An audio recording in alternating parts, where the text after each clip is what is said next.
దేవుని పరిశుద్ధ లేఖనాల్ని ధ్యానం చేద్దాం. బైబిల్ నుంచి కీర్తనలు, దయచేసి ఎవరు పరధ్యానంగా ఉండొద్దు, శ్రద్ధగా దేవుని వాక్యాన్ని వినండి. రిఫరెన్సులు చెప్పినప్పుడు వాక్యం చూడండి, మిగిలిన సందర్భాలు నన్ను చూస్తూ మీరు వాక్యాన్ని వినండి. కీర్తనలు 51వ అధ్యాయము, 51వ అధ్యాయము 11వ వచనాన్ని చదవండి. నీ సన్నిధిలో నుండి నన్ను త్రోసివేయకము, నీ పరిశుద్ధాత్మను నా యొద్ద నుండి తీసివేయకము. దేవుడు ఈ ఉదయకాల సమయంలో ఈ వాక్యము ద్వారా మనతో మాట్లాడునుగాక. ఆమేన్. సార్ నాతో కలిసి చెప్పండి. 2వ లైను, 11వ వచనం 2వ లైను. నీ పరిశుద్ధాత్మను నా యొద్ద నుండి తీసివేయకుము. మనం గత 3 వారాలుగా ఆత్మీయుల నుంచి నేర్చుకోవలసిన ఆత్మీయ అనుభవాలు, పాఠాలు, కొన్ని పాఠాలు మనం నేర్చుకుంటూ వస్తున్నాం. ఇదే వర్తమానం 3 వారాలుగా కొనసాగుతూ ఉంది. మరి మీకు ఎంతవరకు గుర్తుందో, ఎంతమందికి గుర్తుందో నాకు తెలియదు. ఆత్మీయుల నుంచి నేర్చుకోవలసిన ఆత్మీయ అనుభవాలు గురించి మనం ధ్యానం చేస్తున్నాం. ధ్యానం చేస్తూ దావీదు జీవితాన్ని మనం జ్ఞాపకం చేసుకుంటూ ఆత్మీయ అనుభవాలు నేర్చుకుంటున్నాము. ఒకటి, అతడు జీవము గల దేవుని చూస్తున్నాడు. శత్రువును చూడట్లేదు, సమస్యను చూడట్లేదు, జీవము గల దేవుణ్ణి చూస్తున్నాడు. రెండవది చెప్పండి. అలాగా రక్షణ సున్నతి యొక్క విలువను గుర్తించినవాడు, ఎరిగినవాడు. తర్వాత 3వది అభిషేకమును చూచేవాడు, ఎదుటి వ్యక్తి యొక్క అభిషేకమును చూచేవాడు. 4వది అభిషేకము కలిగిన వారికి విలువనిచ్చేవాడు, అభిషేకము కలిగిన వారికి భయపడేవాడు. తర్వాత దేవునికి ఉన్నతమైన స్థానాన్ని ఇచ్చేవాడు. ఆ తర్వాత దేవుడు తనకిచ్చిన వరాలు, ప్రత్యేకతలు, తలాంతులు దైవికంగా ఉపయోగించేవాడు. పొగడ్తలు పట్టించుకునేవాడు కాదు. మొత్తానికి ఏదో లాక్కొచ్చారు చివరిదాకా. నేను ఒక పని చెప్తాను, మీరు చెయ్యండి ఖచ్చితంగా. మీరు ఇంటికి వెళ్ళిన తర్వాత ఏదో ఒక సమయంలో ప్రతిరోజు ఈ అనుభవాలు, ఆత్మీయ అనుభవాలు ఒకసారి చూడండి, చదవండి. ఎందుకంటే ఇవి మనకు కావలసిన అనుభవాలు. ఇవి ఈరోజు కూడా మరొక ఆత్మీయ అనుభవాన్ని మనం తెలుసుకుందాం. మనం చదువుకున్న వాక్య లేఖనంలో దావీదు ఈ కీర్తన ఎప్పుడు రాశాడంటే, దావీదు బెత్షెబా యొద్దకు వెళ్ళిన తర్వాత నాతాను ప్రవక్త అతని యొద్దకు వచ్చినప్పుడు అతడు రచించిన కీర్తన. ఈ కీర్తన దావీదు ఎప్పుడు రాశాడంటే, చాలా భయంకరమైన శ్రమలో, ఇబ్బందిలో, అంతేకాదు భయంకరమైన దేవునికి విరోధమైన పాపము చేసి ఆ దేవుని ఉగ్రతకు గురై భయంకరమైన కృంగిన పరిస్థితుల్లో కీర్తన రాస్తూ వచ్చాడు. దేవా, నా పాపములను కడుగు, నా పాపము బాగుగా పోవునట్లు నీవు నన్ను పవిత్రపరచు, హిస్సోపుతో నన్ను కడుగు, హిమము కంటే నన్ను తెల్లగా మార్చు అని ఇలాగా దేవుని సన్నిధిలో మొరపెట్టుకుంటూ వచ్చాడు. ఇక్కడ 11వ వచనంలో మాట్లాడిన మాట, నీ సన్నిధిలో నుండి నన్ను త్రోసివేయకు, నీ పరిశుద్ధాత్మను నా యొద్ద నుండి తీసివేయకు. 2వ మాట ప్రాముఖ్యమైన మాట, అందుకే మొదటిగా మీ అందరితో చెప్పించిన మాట. దావీదు ఆ సందర్భంలో చేసిన ఆ ప్రార్థన లేదా పాడిన కీర్తన ఏంటంటే, దేవుని సన్నిధిలో అతను వేడుకున్న ఆ విన్నపం ఏంటంటే, నీ పరిశుద్ధాత్మను నా యొద్ద నుండి తీసివేయకుము. ఇది చాలా ప్రాముఖ్యమైన మాట. ఇది రాత్రి నేను ధ్యానం చేస్తున్నప్పుడు దేవుడు ఒక మంచి ప్రత్యక్షత ఇచ్చారు. అంతా కోల్పోయిన సమయంలో తనకున్న పేరు ప్రఖ్యాతలు, తనకున్న రాజనగరు, తనకున్న స్థానము, తనకున్న పవిత్రత, తనకున్న హోదా, తాను కలిగి ఉన్న సింహాసనము, తాను పెట్టుకున్న కిరీటము, తాను సంపాదించిన స్వాస్థ్యము, సంపద అన్నీ కోల్పోయిన సందర్భం అది. ఎప్పుడైతే దావీదు తన జీవితంలో తప్పు చేశాడో అప్పుడు అన్నీ పోగొట్టుకోవాల్సి వచ్చింది. రాజనగరును విడిచిపెట్టి ఒలీవ కొండల వరకు దావీదు చెప్పులు కూడా లేకుండా కాలినడకన తల మీద ముసుగు వేసుకొని ఏడుస్తూ ఆ కొండ ఎక్కుతూ పోయాడు. అంటే దావీదు తన జీవితంలో జరిగిన ఆ సంభవం వలన, ఆ సంఘటన వలన తన జీవితంలో అన్నీ కోల్పోయాడు. అలాంటి సందర్భంలో దావీదు దేవునితో మాట్లాడుతున్న మాట ఏంటంటే, నీ పరిశుద్ధాత్మను నా యొద్ద నుండి తీసివేయకు. వాస్తవంగా అలాంటి పరిస్థితుల్లో దావీదు ఏమడగల తెలుసా దేవుణ్ణి? ప్రభువా, నా సింహాసనమో ఓడపెక్కో అని అడగాలి. అర్థమైందా? ఏమని అడగాలి అసలు టైంలో? నీకు ఉద్యోగం పోయినప్పుడు నువ్వేమంటావు? ప్రభువా, నా ఉద్యోగము పోకూడదు, మరలా వచ్చేయాలి. ఓ ప్రక్కన బెత్షెబా వలన కలిగిన కొడుకు చచ్చిపోయాడు, ఇంట్లో ప్రాణహాని జరుగుతూ ఉంది, సింహాసనాన్ని కోల్పోయాడు, రాజనగర్ని విడిచిపెట్టాల్సి వచ్చింది, రాజ్యాన్ని వదులుకోవాల్సి వచ్చింది, గొప్ప స్థానాన్ని వదులుకోవాల్సి వచ్చింది. అలాంటి సమయంలో అసలు దావీదు చేయాల్సిన ప్రార్థన ఏంటంటే, ప్రభా, నా సింహాసనాన్ని స్థిరపరచు ప్రభా. అవునా కదండి? నా సింహాసనాన్ని స్థిరపరచు, నా సింహాసనాన్ని తీసివేయకు, నా పిల్లలను తీసివేయకు, నా స్థానాన్ని తీసివేయకు. ఇది అడగాలి దేవుణ్ణి. కానీ అలాంటి తరుణంలో దావీదు అంటాడు, నీ పరిశుద్ధాత్మను నా యొద్ద నుండి తీసివేయకు అని ప్రార్థన చేశాడు. నిజమే, ఏమి ఉన్నా లేకపోయినా దేవుని పరిశుద్ధాత్మ మనలో ఉండాలి. దేవునికి మహిమ కలుగును గాక. దావీదుకి సింహాసనం పోయిందని బాధ లేదు. ఏమండి, దావీదు పడిపోయిన తర్వాత, అన్ని కోల్పోయిన తర్వాత, ప్రభువా, నా సింహాసనం పోగొట్టుకున్నాను ఇవి ప్రభు అని ప్రార్థన చేశాడా? చేయలే. అతను ఒకటే చేశాడు, నీ పరిశుద్ధాత్మ నా యొద్ద నుండి తీసేయకు. అంటే అర్థం ఏంటి? నువ్వు నా జీవితంలో ఎన్ని తీసినా పర్వాలా, నా ఉద్యోగం పోయినా పర్వాలా, నా వ్యాపారం పోయినా పర్వాలా, నాకున్న ఈ రాజ్యం పోయినా పర్వాలా, నా పిల్లలు పోయినా పర్వాలా, ఏది పోయినా పర్వాలేదు, లోకమంతా నన్ను వదిలేసినా పర్వాలేదు, అందరూ వెలేసినా పర్వాలేదు, నీ పరిశుద్ధాత్మను మాత్రం తీసేయకు. నీ పరిశుద్ధాత్మను మాత్రము నాలో నుండి తొలగించకు నాయనా అని దేవుని సన్నిధిలో మొరపెట్టుకుంటున్నాడు. ప్రభా, నీ ఆత్మను తీకో. డబ్బు పోతే పోయింది, సంపద పోతే పోయింది, ఆస్తి పోతే పోయింది, ఆరోగ్యం పోతే పోయింది, పనివాళ్ళు పోతే పోయారు, సింహాసనం పోతే పోయింది, ఎన్ని పోయినా పర్వాలేదు, కానీ నీ పరిశుద్ధాత్మను మాత్రం తీసేయకు నాయనా, నీ పరిశుద్ధాత్మను మాత్రం తీసేయకు. ఎందుకు దావీదు ప్రార్థన చేశాడంటే, ఎందుకు దేవునితో ఆ విన్నపాన్ని విన్నవించుకున్నాడంటే, దావీదుకి తెలుసు, నాకున్న సింహాసనము కంటే, నాకున్న డబ్బు కంటే, నాకున్న ఉద్యోగము కంటే, నాకున్న స్థానము కంటే, నాకున్న వెండి బంగారముల కంటే, నాకున్న పిల్లల కంటే, నాకున్న బంధువుల కంటే, నేను కట్టుకున్న నా రాజనగరు కంటే, నాకున్న గృహము కంటే దేవుని పరిశుద్ధాత్మ చాలా విలువైనది. దేవునికి మహిమ కలుగును గాక. ఈరోజు దేవుడు నీతో మాట్లాడుతున్న మాట ఏంటంటే, నీ జీవితంలో డబ్బు పోయినా బాధపడకో. దేవుడు ఈరోజు సూటిగా నీతో చెప్పమన్న మాట, దేవుడు నీతో చెప్పమన్న మాట, నీ జీవితంలో డబ్బు పోయినా బాధపడకో, ఉద్యోగము పోయినా బాధపడకో, వ్యాపారంలో నష్టము నీకు కలిగిన బాధపడకో, ఒకవేళ నీ ఆరోగ్యం అంతా పోయినా బాధపడకో. చాలామంది ఆరోగ్యం పోయిందని బాధపడిపోతారు, కుమిలిపోతారు. ఒకప్పుడు పరిగెత్తిద్దానండి, ఒకప్పుడు ఇరగదీసేసేదానండి, ఒకప్పుడు మరి అలాగా. నిజమే, ఆరోగ్యం ఒకవేళ ఉండొచ్చు, పోవచ్చు, దాని గురించి బాధపడవలసిన అవసరం లేదు.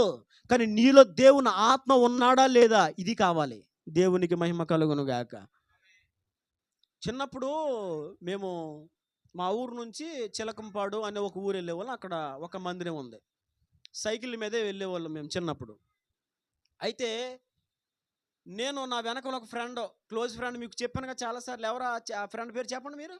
అది చూసారా, చిన్న మా ఫ్రెండ్ చిన్న. అప్పుడు ఆయన ఎక్కించుకొని సైకిల్ మీద వెళ్ళేవాడిని నేను.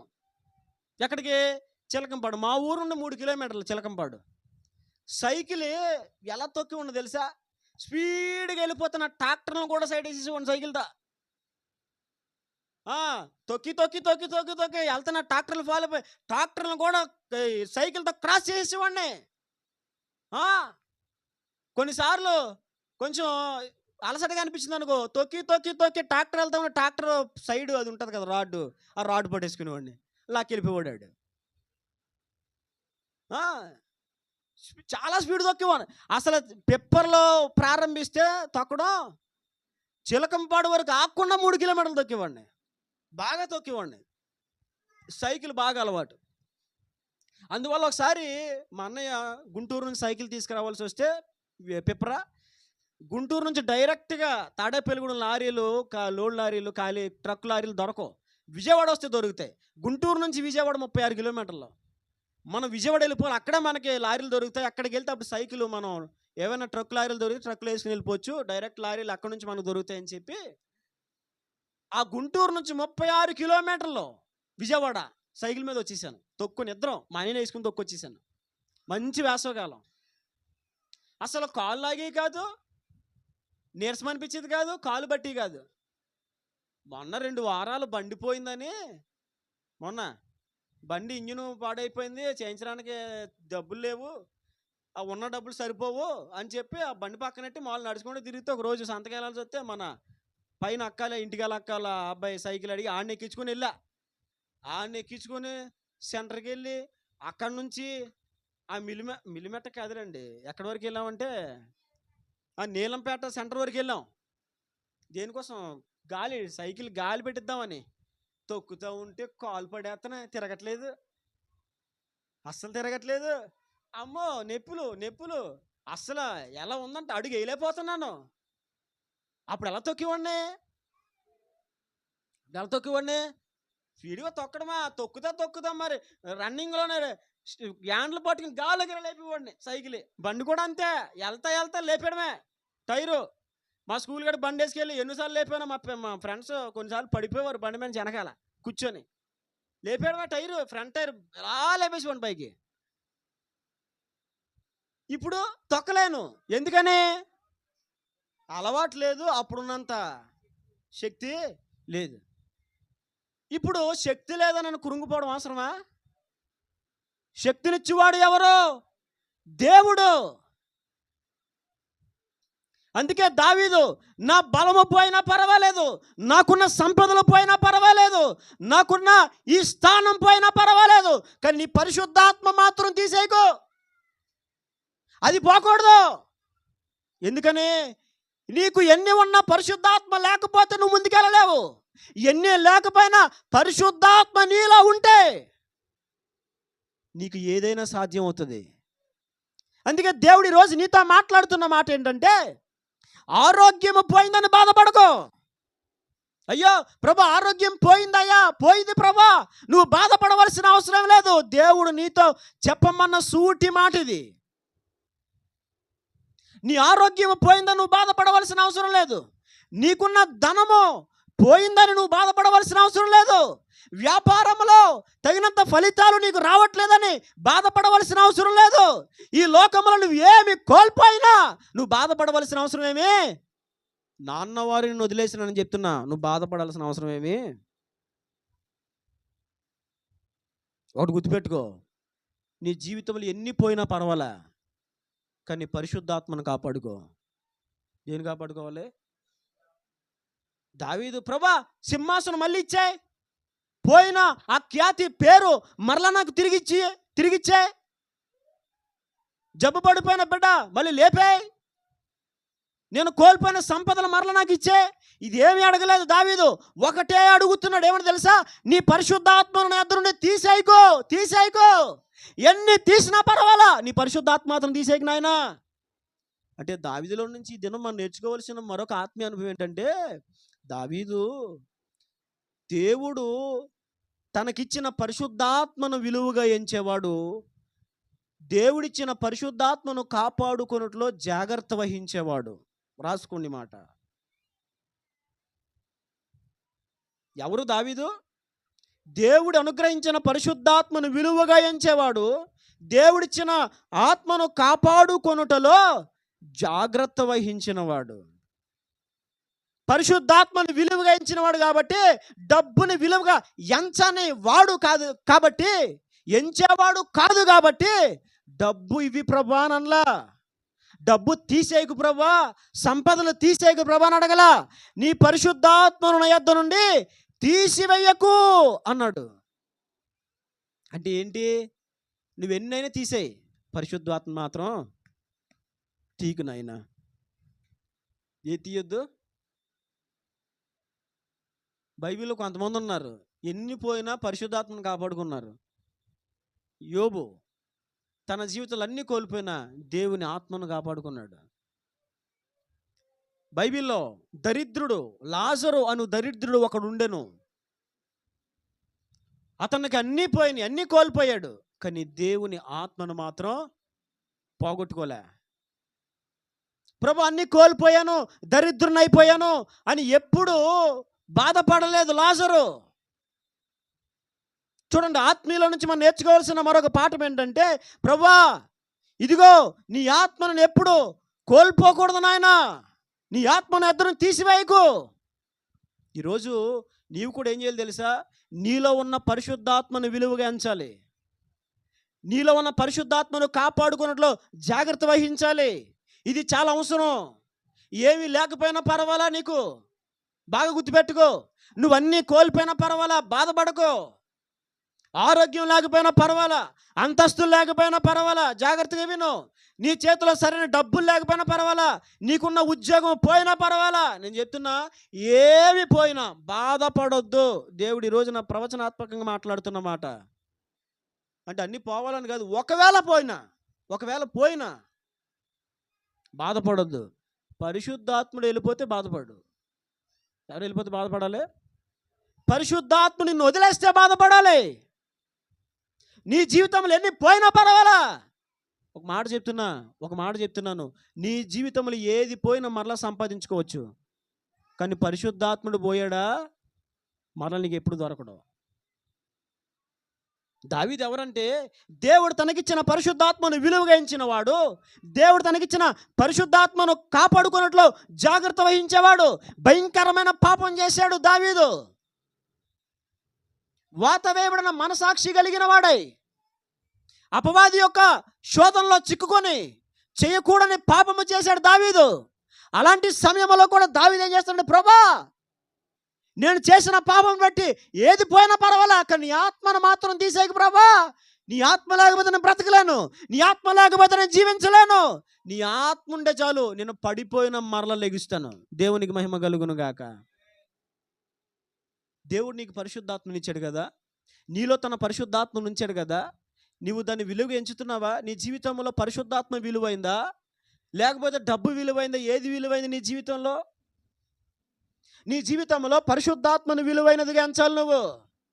ఆడికి డబ్బు ఉందన్నాడు గొప్పవాడండి. డబ్బు ఉంటే గొప్పవాడు కాదు, ఆత్మ కలిగిన వాడు గొప్పవాడు. దావీదు జీవితాన్ని మనం చూస్తాం. దావీదుకి తెలుసు డబ్బున్నవాడు గొప్పవాడు కాదని, దేవుని ఆత్మాభిషేకం కలిగిన వాడే గొప్పవాడని దావీదుకి బాగా తెలుసు. ఎందుకని? దావీదు దేవుని ఆత్మాభిషేకంలో ఉన్న ప్రభావమును బాగా అనుభవించిన వాడు. ఎవరండి దావీదు? బాగా అనుభవించిన వాడు. తెలుసు దావీదుకి, ఈ స్థితిలో ఉన్న నన్ను, గొర్రెల కాపరిగా ఉన్న నన్ను, పాడే గొర్రెలు మేపుకుంటున్న నన్ను, దేనస్థితిలో ఉన్న నన్ను ఇంత హెచ్చులోనికి తీసుకుని వచ్చింది ఆ దేవుడే, పరిశుద్ధాత్ముడే అన్న విషయం దావీదుకి బాగా తెలుసు. అందుకని ప్రభా నేను చేసిన తప్పు వల్ల అన్నీ పోయినా పర్వాలేదు, కానీ పరిశుద్ధాత్మ తీకినాయనా. ఏం తీయొద్దు? ఈరోజు నువ్వు చేయాల్సిన ప్రార్థన ఇదే. ప్రభా ఏది పోయినా పర్వాలే, నీ ఆత్మ మాత్రం నిత్యం నాతో ఉండాలి. దేవునికి మహిమ కలుగును గాక. నీ ఆత్మ నిత్యము నాతో ఉండాలి, నీ సన్నిధి నిత్యము నాతో ఉండాలి, నీ పరిశుద్ధాత్మను ప్రభా నాలో నుంచి నువ్వు తీసివేయకు ప్రభా. ఈ లోకంలో ఉన్నాం, ఎప్పుడేం జరుగుతుందో తెలీదు, ఎప్పుడు ఏమి కోల్పోతామో తెలీదు, ఎప్పుడేమి కోల్పోతామో తెలీదు. కానీ పరిశుద్ధాత్మను మాత్రం కోల్పోకూడదు. పరిశుద్ధాత్మను విలువించాలి, దానిని కాపాడుకొనుటలో జాగ్రత్త వహించాలి. ఎందుకో తెలుసా? నిన్ను నడిపించేది, నిన్ను గొప్ప చేసేది పరిశుద్ధాత్మే. దేవునికి మహిమ కలుగును గాక. దావీదుని గొప్ప చేసింది ఎవరో?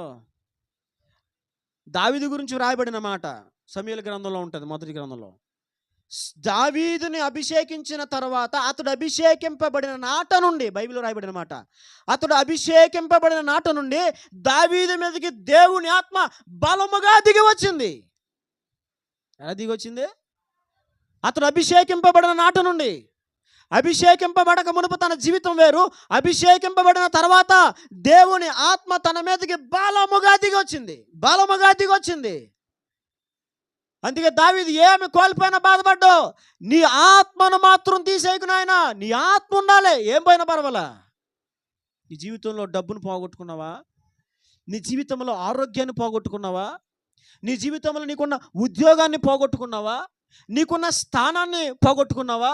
నీకున్న సామర్థ్యమును పోగొట్టుకున్నావా? నువ్వు ఏమి పోగొట్టుకున్నా పర్వాలా. నీకున్న ధనధాన్యాలు నువ్వు పోగొట్టుకున్నావా? నీకున్న ఆస్తిపాస్తులు పోగొట్టేసుకున్నావా? అన్నీ కోల్పోయావా? పర్వాలా, దేవుడు మాట్లాడుతున్నాడు. బాధపడక, వాడి కోసం బాధపడకు. నువ్వు బాధపడాల్సిన అవసరం ఏమీ లేదు. డబ్బు ఈ రోజు ఉంటే రేపొద్దున పెంటలోకి పోతుంది డబ్బు. మొన్న మా తాతయ్య గారు చనిపోయినప్పుడు చాలామంది సేవకులు వచ్చారు. ప్రతి సేవకులు కూడా తాతయ్య గారి కోసం కొన్ని మాటలు చెప్పారనమాట, అనుభవాలు చెప్పారు. మాకు తెలీదు, వాళ్ళు చెప్తూ ఉంటే కొన్ని అనుభవాలు మాకు తెలిసినాయి. మొన్న మేము ప్రయాణం వెళ్ళాం మా తాతయ్య గారు చనిపోయిన తర్వాత. మధ్యరాత్రి 1 గంట వరకు సేవకులు చెప్తానే ఉన్నారు ఆయన కోసం, మా తాతయ్య గారి కోసం. ఆయన ఎలా సేవ చేశాడో, ఎలా నడుచుకున్నాడు, ఆయన విధానాలు ఏంటో ప్రతిదీ ఒక సేవకుడు చెప్పాడు మా తాతయ్య గారి కోసం. మా తాతయ్య గారు అనేవారంట, డబ్బుని లెక్క చేయనా, డబ్బుని కాలుతో గెంటుతానని ఇవ్వరంట మా తాతయ్య గారు. ఏమనివ్వరు? డబ్బుని ఏం చేస్తారంట, మనం రూపాయి బిళ్ళలు దొరికితే చాలు ఇలా తీసేసి లెంపలో మళ్ళీ దాన్ని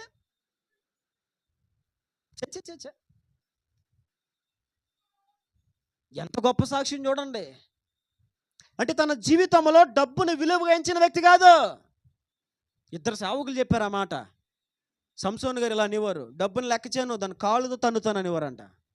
నిజమే, డబ్బుని ఏనాడు లెక్క చేయాలా మా తాతయ్య గారు. చనిపోయినప్పుడు ఆయన బ్యాంక్, అసలు ఆయనకి అకౌంటే లేదు.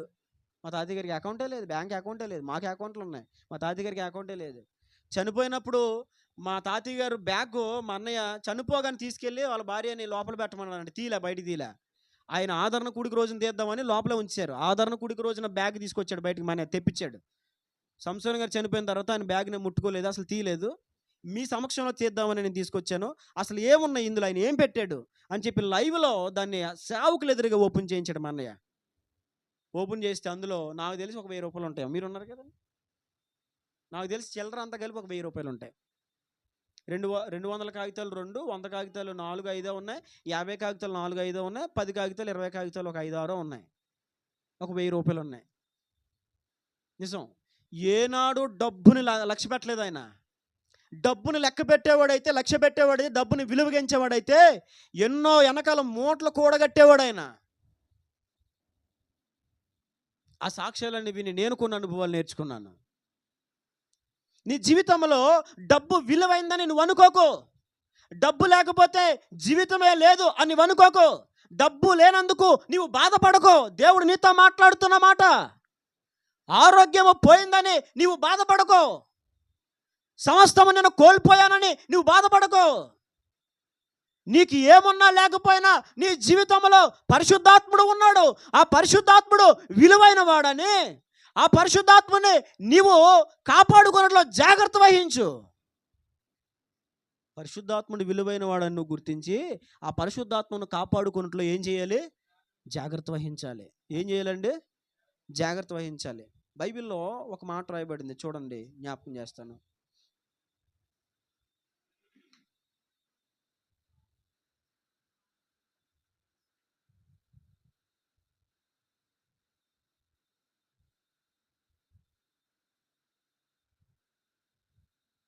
ఎఫెసీయులు రాసిన పత్రిక 4వ అధ్యాయము 30వ వచనం.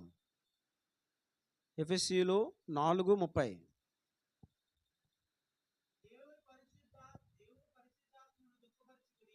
దేవుని పరిశుద్ధాత్మను, ఒకసారి ఆ పై లైన్ చదవండి.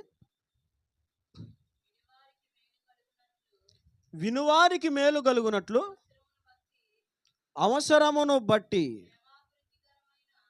క్షేమాభివృద్ధికరమైన అనుకూల వచనమే పలుకుడు గాని దుర్భాష ఏదైనను మీ నోట రానియకుడి. దుఃఖపరచుడి. చాలు. ఏమని చెప్తున్నాడు అక్కడ భక్తుడు? వినువారికి మేలు కలిగినట్టు అవసరమును బట్టి క్షేమాభివృద్ధికరమైన అనుకూల వచనం పలుకుడు కానీ దుర్భాష ఏదైనా మీ నోట రానీకుడి. దేవుని పరిశుద్ధాత్మను దుఃఖపరచుకుడి. చాలా జాగ్రత్త వినండి. ఇక్కడ అనుకూల వచనం మీరు మాట్లాడని, మీ నోటికి ఏ దుర్భాష రానివద్దు అని ఇక్కడ పౌలు గారు సంఘానికి, ఎఫెసీ సంఘానికి పత్రిక రాస్తూ మాట్లాడారు. ఒకవేళ దుర్భాష ఏదైనా మీరు మాట్లాడారనుకో, దేవుని ఆత్మకు దుఃఖం కలుగుతుంది. అందుకే కింద వచనంలో ఏమన్నాడు? ఆయన పరిశుద్ధాత్మకు దుఃఖము కలిగించకండి, దుఃఖపరచకండి. దేవుని పరిశుద్ధాత్మను అంటే గమనించండి, ఇప్పుడు దేవుని ఆత్మను మనం కాపాడుకోవాలి. దావీదు ఏం చేశాడు? పరిశుద్ధాత్మను కాపాడుకున్నాడు. నిజమే, ఒకప్పుడు పరిశుద్ధాత్మను దుఃఖ పెట్టాడు, వాస్తవమే. దేవుని ఆత్మకు దావీదు బాధ కలిగించాడు, నిజమే. కానీ అతడు ఆ ఆత్మ విషయంలో విలువ ఎరిగినవాడు కాబట్టి, ఆ ఆత్మను కాపాడుకున్నట్లో జాగ్రత్త వహించేవాడు కాబట్టి, ముందుగానే పరిశుద్ధాత్ముడు దుఃఖపడ్డాడని ఎరిగి, ప్రభా నీ ఆత్మను మాత్రము తీసేయకు ప్రభా, నేను తప్పు చేశాను కానీ నీ ఆత్మ చాలా విలువైంది ప్రభా, నేను పొరపాటు చేసిన మాట వాస్తవమే, కానీ నీ ఆత్మ నా జీవితానికి చాలా అవసరపడేది ప్రభా, తీసివేయకు. అందుకే దేవుని పరిశుద్ధాత్మను దుఃఖపరచుకుడి అని ప్రభు మాట్లాడారు. ఏంటంటే దుర్భాష వస్తేనే మనము పరిశుద్ధాత్మను దుఃఖపెట్టినట్లు. మనలో ఉన్న పరిశుద్ధాత్మను మనం విలువగించాలంటే, దానిని కాపాడుకోవాలంటే, ఇప్పుడు దుర్భాష అంటే అది దేవునికి అనుకూలమైనది కాదు, దేవునికి వ్యతిరేకమైన స్వభావం దుర్భాషలో మాట్లాడేది దుర్భాష. ఇప్పుడు ఒక్కటే రాయబడింది. ఇంకా దేవునికి విరోధమైన ఏ తప్పు చేసినా, ఒక వాక్యం మీకు చూపించాను, మనము దేవుని విరోధంగా ఏ తప్పు చేసినా పరిశుద్ధాత్ముడు ఖచ్చితంగా దుఃఖిస్తాడు. దుర్భాష ఒకటే కాదు, నువ్వు అబద్ధాలు మాట్లాడిన పరిశుద్ధాత్ముడు దుఃఖపడతాడు. ఆయనకి వ్యతిరేకమైన కార్యక్రమాలు నువ్వేం చేసినా ఆయన దుఃఖపడతాడు. ఆయనకి విరోధముగా నువ్వు నడిచినా దుఃఖపడతాడు. ఆయన ఆజ్ఞలు గైకోకుండా, ఆయన ఆజ్ఞలకు వ్యతిరేకంగా నువ్వు బ్రతికినా దుఃఖపడతాడు దేవుడు. అవునండి, ఖచ్చితంగా దుఃఖపడతాడు. అంటే దేవుని పరిశుద్ధాత్మ విషయంలో నువ్వు జాగ్రత్త వహించడం అంటే ఆయనకి దుఃఖము కలగకుండా చూసుకోవాలి. మొట్టమొదటిగా ఆ పరిశుద్ధాత్ముడు నిన్ను విడిచి వెళ్ళకుండా ఉండాలి అంటే నీవు ఆయనకు దుఃఖాన్ని కలిగించే ఏ పనైనా, ఏ ప్రవర్తనైనా దాన్ని నువ్వు విడిచిపెట్టుకోవాలి. నీవు దానికి చాలా దూరంగా ఉండాలి. దావీదు దేవుని పరిశుద్ధాత్మని విలువైనదిగా ఎంచినోడు. దేవుని పరిశుద్ధాత్మను కాపాడుకున్నట్టులో జాగ్రత్త, చాలా జాగ్రత్త. మీరు కాపాడుకుంటున్నారా అడుగుతున్నాను ఒక ప్రశ్న ఈరోజు. దేవుని పరిశుద్ధాత్మను కాపాడుకుంటున్నారా? బూతుల అబద్ధాలు మాట్లాడితే దేవుని పరిశుద్ధాత్మను వదిలేస్తాడు. ఈసారికి ఎన్నోసార్లు నువ్వు వదిలేయాలి. నువ్వు మాట్లాడిన బూతు మాటలకు, నువ్వు మాట్లాడిన అబద్ధాలకు, నువ్వు చేసిన పాడు పనులకు, నువ్వు చేసిన పాపములకు దేవుడు ఎన్నోసార్లు వదిలేయాలి. ఎందుకు వదలలేదు దేవుడు ఎంతకాలం? సంసోనికి కృప చూపినాడు, చూపిస్తున్నాడు. అర్థమవుతుందండి? పరిశుద్ధాత్మని యొక్క విలువ నీకు ఇంకా తెలియలా. పరిశుద్ధాత్మను జాగ్రత్తగా కాచుకోవాలి, కాపాడుకోవాలి. నాలో ఉన్న పరిశుద్ధాత్మను కాపాడుకున్నట్లు నేను జాగ్రత్త వహించాలి అన్న ఆలోచన, సెన్స్ చాలా మందికి లేదు.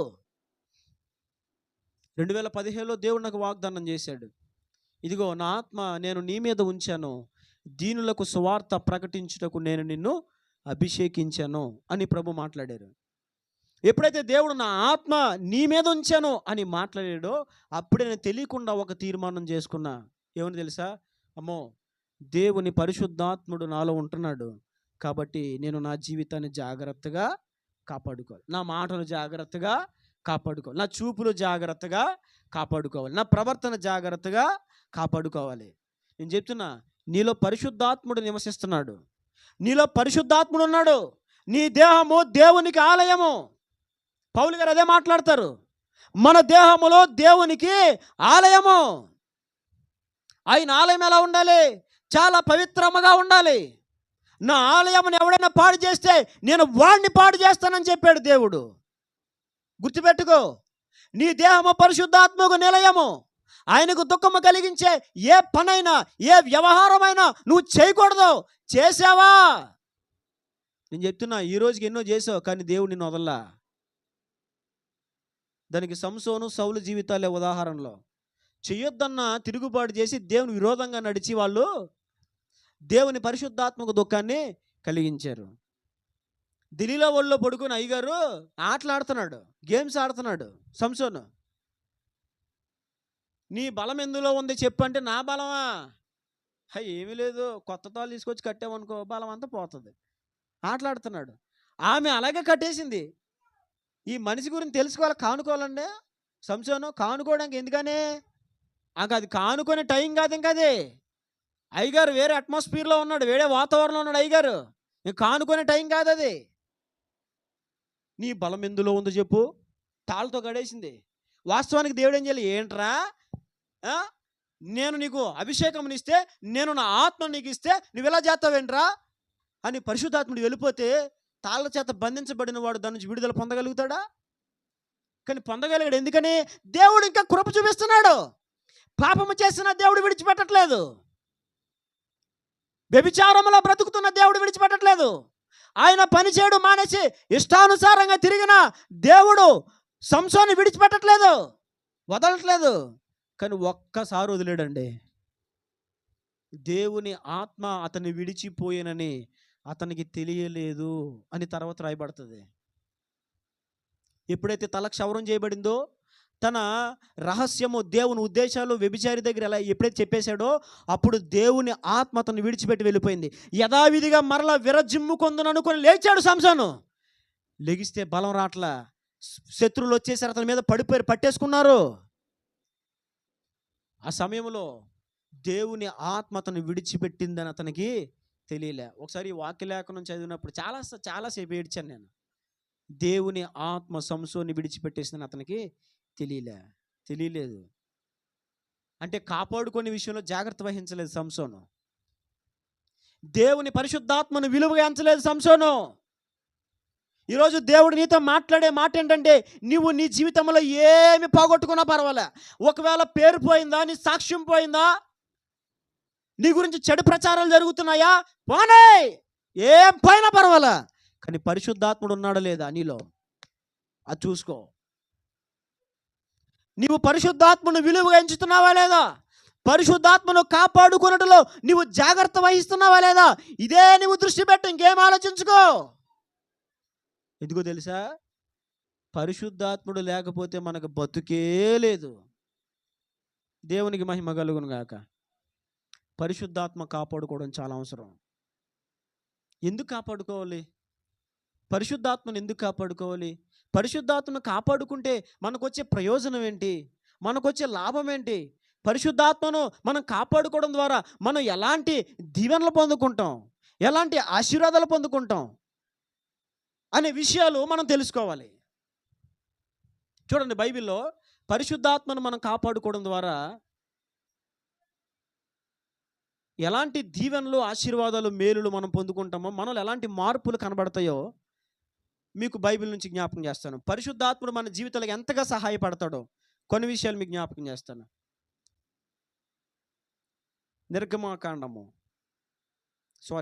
సంఖ్యాకాండము జాగ్రత్తగా అర్థమవుతుందా? వ్యర్థమవుతుందా? ఏమో మరి బుర్రలు ఊపేస్తున్నారు.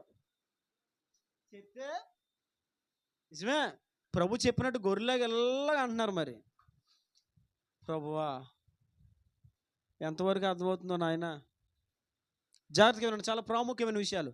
ఇప్పుడు ఏం చెప్పాను మొట్టమొదటిగా ఒకసారి మీకు జ్ఞాపకం చేస్తాను. పరిశుద్ధాత్మను మనం విలువగా ఎంచాలి. పరిశుద్ధాత్మను కాపాడుకొనుటలో జాగ్రత్త వహించాలి. నువ్వు శృతి మించావా పరిశుద్ధాత్మ నిన్ను వదిలేస్తుంది. మన జీవితంలో ఏమి పోగొట్టుకున్నా పర్వాలేదు, కానీ పరిశుద్ధాత్మను మాత్రం మనం కాపాడుకోవాలి. కాపాడుకుంటే ఏం జరుగుతుంది అవే మీకు జ్ఞాపకం చేస్తాను. సంఖ్యాకాండము ఈ 11వ అధ్యాయం చూడండి. 11వ అధ్యాయము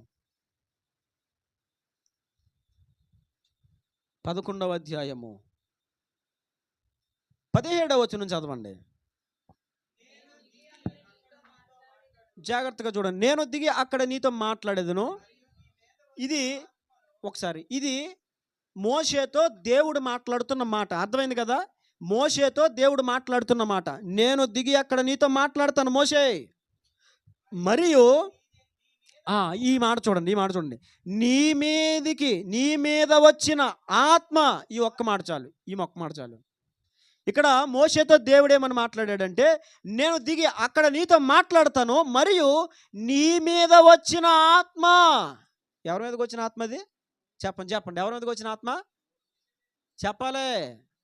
మోషే గురించి మాట్లాడుతున్నాడు దేవుడు.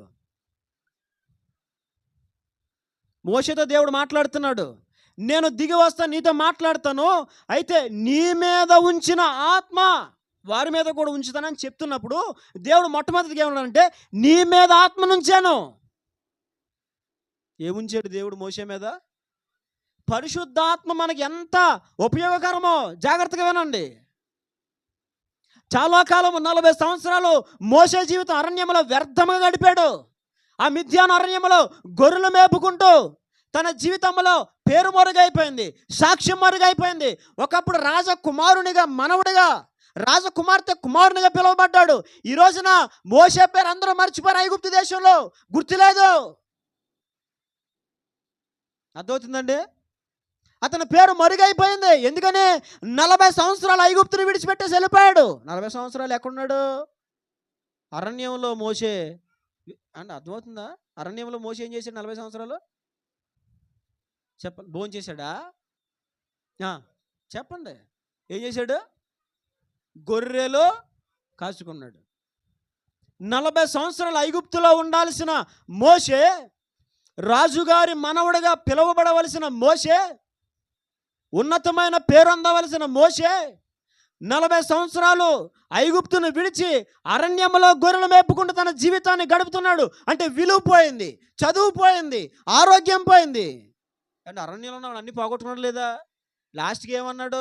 రా, నిన్ను సేవకుని చేస్తాను మోషే రా అంటే ఏమన్నాడు మోషే? ప్రభా, పంపదలిచిన వాడిని పంపు నాయనా, నేను నాలుక నోటి మాంద్యమ గలవాడిని ప్రభా. అంటే ఏంటి? ఏం లేదు, అయిపోయింది.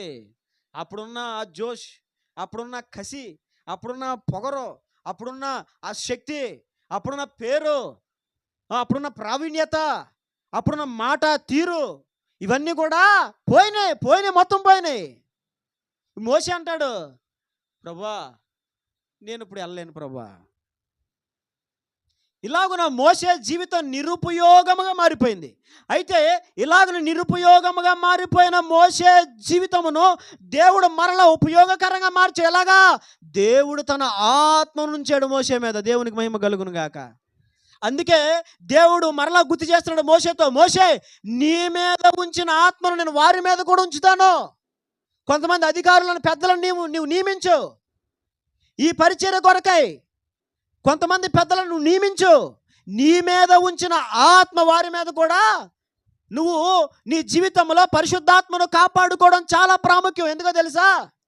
ఎప్పుడైతే మోషే తన జీవితంలో పరిశుద్ధాత్మను పొందుకున్నాడో అప్పటి నుంచి ఇశ్రాయేలీయులను పరిపాలించడం మొదలుపెట్టాడు. దేవునికి మహిమ కలుగును గాక. ఒకప్పుడు పరిపాలిద్దామని వచ్చాడు, అప్పటికి ఆత్మ లేదు. అప్పుడు ఉద్యమం లేదు. ఏముంది మరి? అప్పుడు ఉద్యమం లేదు. 40 సంవత్సరాల వయసులో మోషేకి ఏం లేదు, ఉద్యమం లేదు. మరి ఏముంది? ఉద్రేకం. ఏంటది? ఉద్రేకం అంటే ఏంటి? ఎవడు ఏ అన్నాడని చెయ్యి అనడమే. ఆడెవడో ఏ అన్నాడు, నువ్వేమంటావు? చెయ్యి అంటావు. అది ఉద్రేకం. ఉద్యోగం కలిగినోడు ఏం చేస్తాడు? చెయ్యి అండవు. అది తేడా. అర్థమవుతుందా? ఇశ్రాయేలీయులను పరిపాలించాలని మోషే 40 సంవత్సరాల వయసులో మంచి బలముతో, మంచి నైపుణ్యంతో వచ్చాడు. నా ప్రజలకు న్యాయం చేయాలని, కానీ చేయలేకపోయాడు. న్యాయం చేద్దాం చంపేశాడు. చివరికి ఏమి చేతగానుడో వెళ్ళిపోయాడు. మరలా దేవుడు మోషేని తీసుకొచ్చి తన ఆత్మను మోషే మీద ఉంచి ఇప్పుడు వాడుకోవడం ప్రారంభించాడు. నువ్వు గుర్తుపెట్టుకో, పరిశుద్ధాత్మ నీలో ఉంటే, పరిశుద్ధాత్మ నువ్వు కాపాడుకుంటే, పరిశుద్ధాత్మ విలువను నువ్వు గుర్తిస్తే నీకు కూడా దేవుడు పరిపాలించగలిగిన సామర్థ్యం ఇస్తాడు. దేవునికి మహిమ కలుగును గాక. ఆత్మ ద్వారా మనం ఏం పొందుకుంటాం అనే అంశాలు మీకు చెప్తున్నాను. పరిశుద్ధాత్మ ద్వారా మనం పొందుకునే మేలేంటి, పరిశుద్ధాత్మ ద్వారా మనకు కలిగే ఆశీర్వాదం ఏంటి? ఒకటి, పరిపాలించగలిగిన సామర్థ్యం మనం పొందుకుంటాం. ఒకప్పుడు మోషేకి పరిపాలించే సామర్థ్యం లేదు. ఒకప్పుడు మోషే ఇశ్రాయేలుని ఏలాలనుకోండి, ఏలలేకపోయాడు. అతని వల్ల కాలేదు. ఏలదామని వచ్చి ఒకని చంపేశాడు. వివాదాలు తీర్చలేకపోయాడు. కానీ ఎప్పుడైతే దేవుడు 80 సంవత్సరాల తర్వాత పిలిచి తన ఆత్మనిచ్చాడో అప్పుడు ఇశ్రాయేలును పరిపాలించడం మొదలుపెట్టాడు. ఇప్పుడు దేవుడే సాక్ష్యం చెప్తాడు. ఏమని తెలుసా? మోషే నా ఇల్లంతటా నమ్మకమైన వాడు, నమ్మకమైన పరిపాలన చేస్తాడు, యథార్థమైన పరిపాలన చేస్తాడు. ఎలా పరిపాలించాలో మోషేకి తెలుసా? మీరెవరా మాట్లాడడానికి మోషే కోసం? చెప్తున్నా, నీలో ఉన్న పరిశుద్ధాత్మను కాపాడుకో.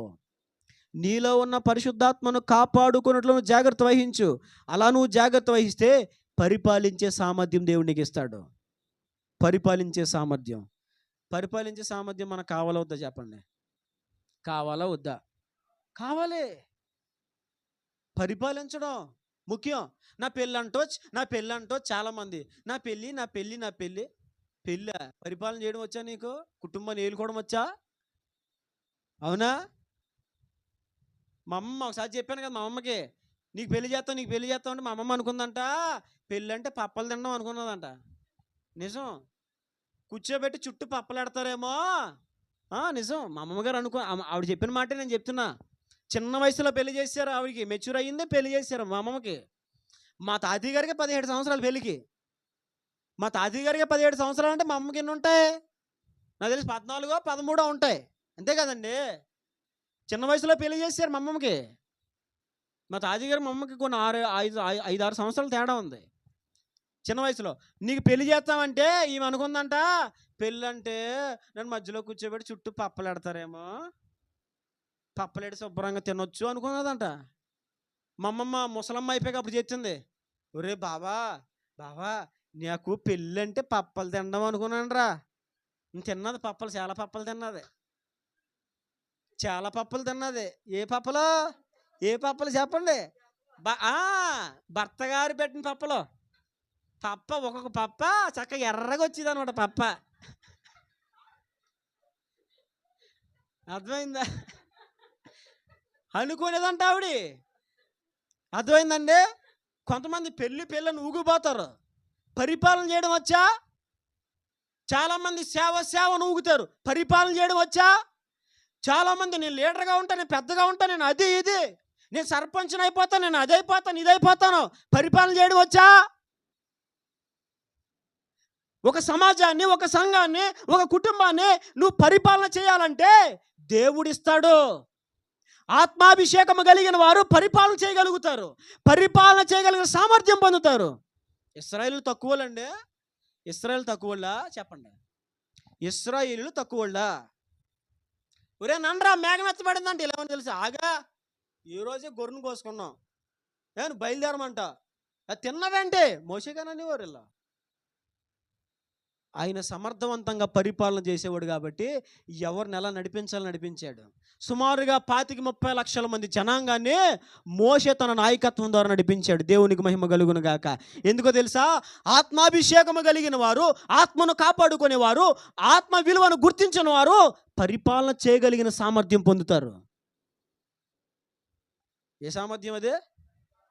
ప్రార్థన చేయ, ప్రభా నీ ఆత్మ నాలో ఉంచాయా, ఎప్పుడు తీసేయకు ప్రభా.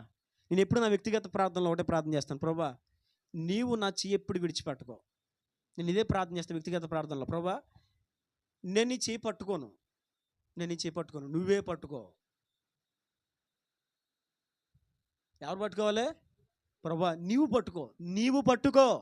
నేను పట్టుకుంటే ఒకవేళ వదిలేస్తానేమో, కానీ నీవు పట్టుకున్నావా నేను ఎంత జాడించుకున్నా పని అవ్వదు. అదే ప్రార్థన చేస్తా, ప్రభా నీవు నన్ను వదలకు, నీవు నన్ను విడిచిపెట్టకు. ఏమో ఒకవేళ తెలియక అజ్ఞానాన్ని బట్టో, అనుభవం లేని పరిస్థితిని బట్టో, శరీర బలహీనతను బట్టో, ఒకవేళ ఎప్పుడైనా నేను ఎక్కడైనా తప్పిపోతానేమో, నీవు నన్ను వదలకు నాయనా. చేశారు ఎప్పుడైనా ప్రార్థన? పరిశుద్ధాత్మ నీలో ఉంటే నీ పేరు రూపుమాపబడినా, నీ పేరు కనుమరుగైపోయినా, నీకు ఆరోగ్యము పోయినా, పరిపాలించగలిగిన సామర్థ్యం అంతా నువ్వు కోల్పోయినా, నీవు ఏమీ చేయలేని చేత కానివాడిగా ఉన్నా, నీ వల్ల ఏమీ రాకపోయినా, చేయగలిగిన కెపాసిటీ నీకు లేకపోయినా, పరిశుద్ధాత్ముడు నీలో ఉంటే ఏలగలిగిన సామర్థ్యం కలుగుతుంది. దేవునికి మహిమ కలుగును గాక. నీకేమీ లేకపోవచ్చు, పరిశుద్ధాత్మ ఉంటే చాలు. ఏముండాలా? ఏముండాలి? అడగాలి ఈరోజు, దేవా నీ ఆత్మ నుంచి అయ్యా, నీ ఆత్మ నుంచి తీసేయకు ప్రభా. నువ్వేం కోల్పోయినా బాధపడకో. ఎప్పుడు దేన్ని బట్టి నువ్వు ధైర్యం తెచ్చుకోవాలో తెలుసా? ప్రభా ఏం పోయినా పర్వాలా, నీ ఆత్మ నాలో ఉంది. ఏముంది? నీ ఆత్మ నాలో ఉంది. అరణ్యములో ఉన్న బాప్తిస్మిచ్చు యోహాను యొద్దకు దేవుని వాక్యం వచ్చింది. అరణ్యములో ఒకని స్వరము, పరలోక రాజ్యము సమీపించుచున్నది అనే ఒక కేక వినబడుతుంది అరణ్యములో నుండి. ప్రజలు అరణ్యములోనికి పరిగెత్తారు. ఎందుకు తెలుసా? అరణ్యములో ఉన్న యోహాను యొద్దకు దేవుని వాక్యం వచ్చింది. పరిశుద్ధాత్ముడు వచ్చాడు. పరిశుద్ధాత్ముడు ఎక్కడ ఉంటాడో అక్కడికి దేవుడు తన వారిని నడిపిస్తాడు. నీలో పరిశుద్ధాత్మ ఉంటే నీవు అరణ్యములో ఉన్న నిన్ను బతికిస్తాడు దేవుడు.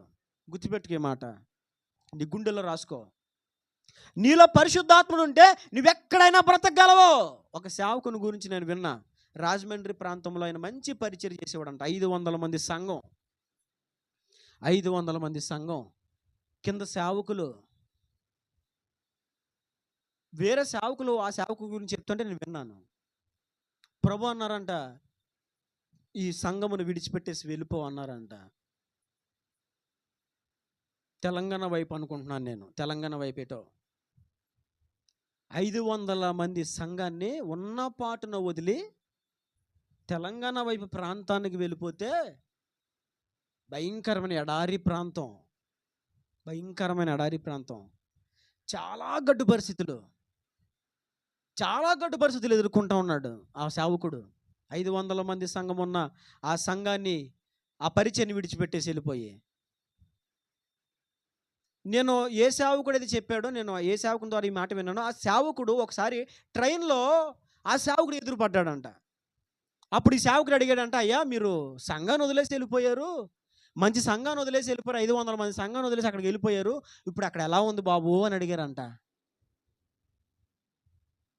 ఆయన అన్నాడంట, నాన్న నీకు తెలియంది ఏముంది, మన సైడు గోదావరి జలాలు సమృద్ధి ఉంటుంది, ఇప్పుడు అక్కడ దేవుడు ద్వారాలన్నీ మూసాడు బాబు, ఒక్క చుక్క నీరు లేదన్నాడంట ఆయన. విన్న ఈ సేవకుడు చాలా బాధపడిపోయి, అరే ఎంత పరిచయం వదిలేసుకుని వెళ్ళిపోయాడే, చాలా యాతన పడుతున్నాడే, చాలా బాధపడుతున్నాడే, ఎంతో ప్రయాసపడుతున్నాడే అని అతను అనుకుంటా ఉంటే, మరి ఎలా అండి మీకు ఎలా బతుకుతున్నారు అని అడిగితే అని అన్నాడంట, బాబు ఎలా బతికేది ఎలా ఉంది దాని గురించి విచారం ఏమీ లేదు, ఆత్మ నడిపింపు కోల్పోతే బాధపడాలి అన్నాడంట. దేవునికి మహిమ కలుగును గాక. ఏమి ఎలా ఉన్నా ఏమైంది బాబు, ఆత్మ నడిపింపు కోల్పోతే బాధపడాలి అంటే అతడు ఎవరు? పరిశుద్ధాత్మను కాపాడుకునేవాడు. ఎడారిలో ఉన్న పర్వాలా, అరణ్యంలో ఉన్న పర్వాలా, పరిశుద్ధాత్మ దేవుడు నీలో ఉంటే ఆయన ఎక్కడైనా నిన్ను నిలవబెట్టి కార్యాలు చేయగలడు, ఎక్కడైనా నిలవబెట్టి కార్యాలు చేయగలడు. పరిశుద్ధాత్మ నీలో ఉంటే ఏలగలిగిన సామర్థ్యం పొందుకుంటావు. ఈ రోజున కుటుంబాన్ని ఏలుకోలేక కదా గొడవలు, పెళ్ళైన 2 నెలలకే పటాపంచులు, కాపురం, విడాకులు, అయిన పెళ్ళైన 3 నెలలకే విడాకులు. కొన్ని కుటుంబాలు ఉంటాయి ఈ రోజు కూడా, పైకి భార్యాభర్తలు కలిసే ఉంటారు, కానీ ఈమెకొక వ్యవహారం, ఆయనకొక వ్యవహారం, పీక్కోలేరు, లాక్కోలేరు, బయటికి చెప్పుకోలేరు. ఎందుకు ఇలా జరుగుతుంది? పరిపాలించడం రాక. ఆత్మాభిషేకము నువ్వు కాపాడుకుంటే, ఆత్మ విలువ నువ్వు గుర్తించగలిగితే ఏలగలిగిన సామర్థ్యం ఇస్తాడు దేవుడు, ఏలగలిగిన సామర్థ్యం ఇస్తాడు. పరిపాలించగలిగిన సామర్థ్యం ఇస్తాడు దేవుడు. ఈ రోజున మన కుటుంబాల్లో పరిపాలించగలిగిన వాళ్ళు ఉండాలి, ఏలగలిగిన వారు ఉండాలి మన కుటుంబాల్లో, మన సంఘాల్లో, మన సమాజంలో. ఏమంటే మంచిగా పరిపాలించగలిగిన వాళ్ళు ఉన్నారా కుటుంబాల్లో, సంఘములో, సమాజంలో, సంఘంలో? లేరు. ఈ రోజున తక్కువ మంది. మంచిగా పరిపాలించే తండ్రి కుటుంబంలో ఉన్నాడు అనుకో, మంచిగా ఏలగలిగిన తండ్రి కుటుంబంలో ఉన్నాడు అనుకో, ఏలగలిగిన తల్లి ఒక కుటుంబంలో ఉన్నదనుకో, ఆ కుటుంబం ఏమవుతుంది? కట్టబడుతుంది. ఏమవుతుందండి? కట్టబడుతుంది. భార్య భర్తలు గొడవైంది, ఫోన్ చేసి అమ్మకి ఫోన్ చేసి ఏమంటది, అమ్మ కొట్టేశాడమ్మా, రక్తాలు వచ్చేస్తున్నాయి ముక్కులో నుంచి, పీకగా నుంచి రక్తాలు వచ్చి కొట్టేశాడమ్మా అంటే, కొట్టేశాడా? వచ్చేయి, సామాన్లు వేసుకొచ్చేస్తాను. వేసుకొచ్చేయి. ఎవరు? అసలు ఏలే తల్లి అనేవి? ఏలే తల్లేనా? అసలు జ్ఞానం ఉందా? ఏం చెప్పాలి నువ్వు? ఏమైందమ్మా? ఉండు, వస్తున్నాను, ఉండు, కంగారు పడకండి. మీ ఆయన కొట్టాడు, ఊళ్ళు కంగారు, నేను వస్తాను, మాట్లాడుతాను. ఎందుకు కొట్టాడు? దేనికి కొట్టాడు? అడగాలా? ఏమన్నా అడగాల లేదండి? అసలు నిజంగా పరిపాలించే తల్లి అయితే ఏమంటది? కొట్టాడమ్మా, ఎందుకు కొట్టాడమ్మా, ఎందుకు కొట్టాడమ్మా అని అడిగితే ఈమె గారు బతికంటే బయటకు వస్తుంది. తల్లి ఏం చేస్తుంది? కొట్టాడా నిన్ను? వచ్చేయ్. ఏంటది? వేసుకొచ్చాయి. ఏం వేసుకొచ్చాయి? ఏ మొదలు కొంచెం మంచం బీరువా వేసుకొచ్చా, నువ్వు వదలకేమే. నేను అడుగుతాను, పరిపాలించే తల్లేనామే? కొంతమంది తండ్రులు ఉంటారు, మా అమ్మాయిని ఏమైనా కొట్టావు నువ్వు, తీసుకెళ్ళిపోతాను ఇంటికి. డాడీ ఈయన కొట్టేశాడు డాడీ అంటే, కొట్టేశాడా? వచ్చా ఇంటికే. తండ్రిని అసలు పరిపాలించడం చేతనైందా నీకు? ఎవరు పరిపాలించగలుగుతారు? పరిపాలించే సామర్థ్యం ఎలా వస్తుంది? పరిశుద్ధాత్మను కాపాడుకోవాలి. ఆ పరిశుద్ధాత్మను మనలోంచి బయటికి వెళ్ళిపోయి ఏ అపవిత్రమైన క్రియ, అసహ్యమైన క్రియ, దేవునికి నచ్చని క్రియ మనం ఏది చేయకూడదు. పరిశుద్ధాత్మను కాపాడుకోవాలి. ఏం చేయాలి? పరిశుద్ధాత్మను కాపాడుకోవాలి. నా గురించి కూడా చాలామంది చాలా మాట్లాడతారు. ఆడిది సేవేనా, ఆడి సంఘమేనా, అసలు అది పరిచర్యేనా మాట్లాడతారు. నేను అసలు ఇదేం చూడను. ప్రభువు నన్ను నడిపిస్తున్నాడు, నాకు క్లారిటీ ఉంది, నాకు తెలుసు నన్ను నడిపిస్తున్నాడు దేవుడు, నాకు తెలుసు, నాకు ఒక క్లియరెన్స్ ఉంది. నువ్వేమనుకున్నా అనుకో, పరిశుద్ధాత్మ నాలో ఉన్నాడు, నన్ను నడిపిస్తున్నాడు, నాకు తెలుసు అది.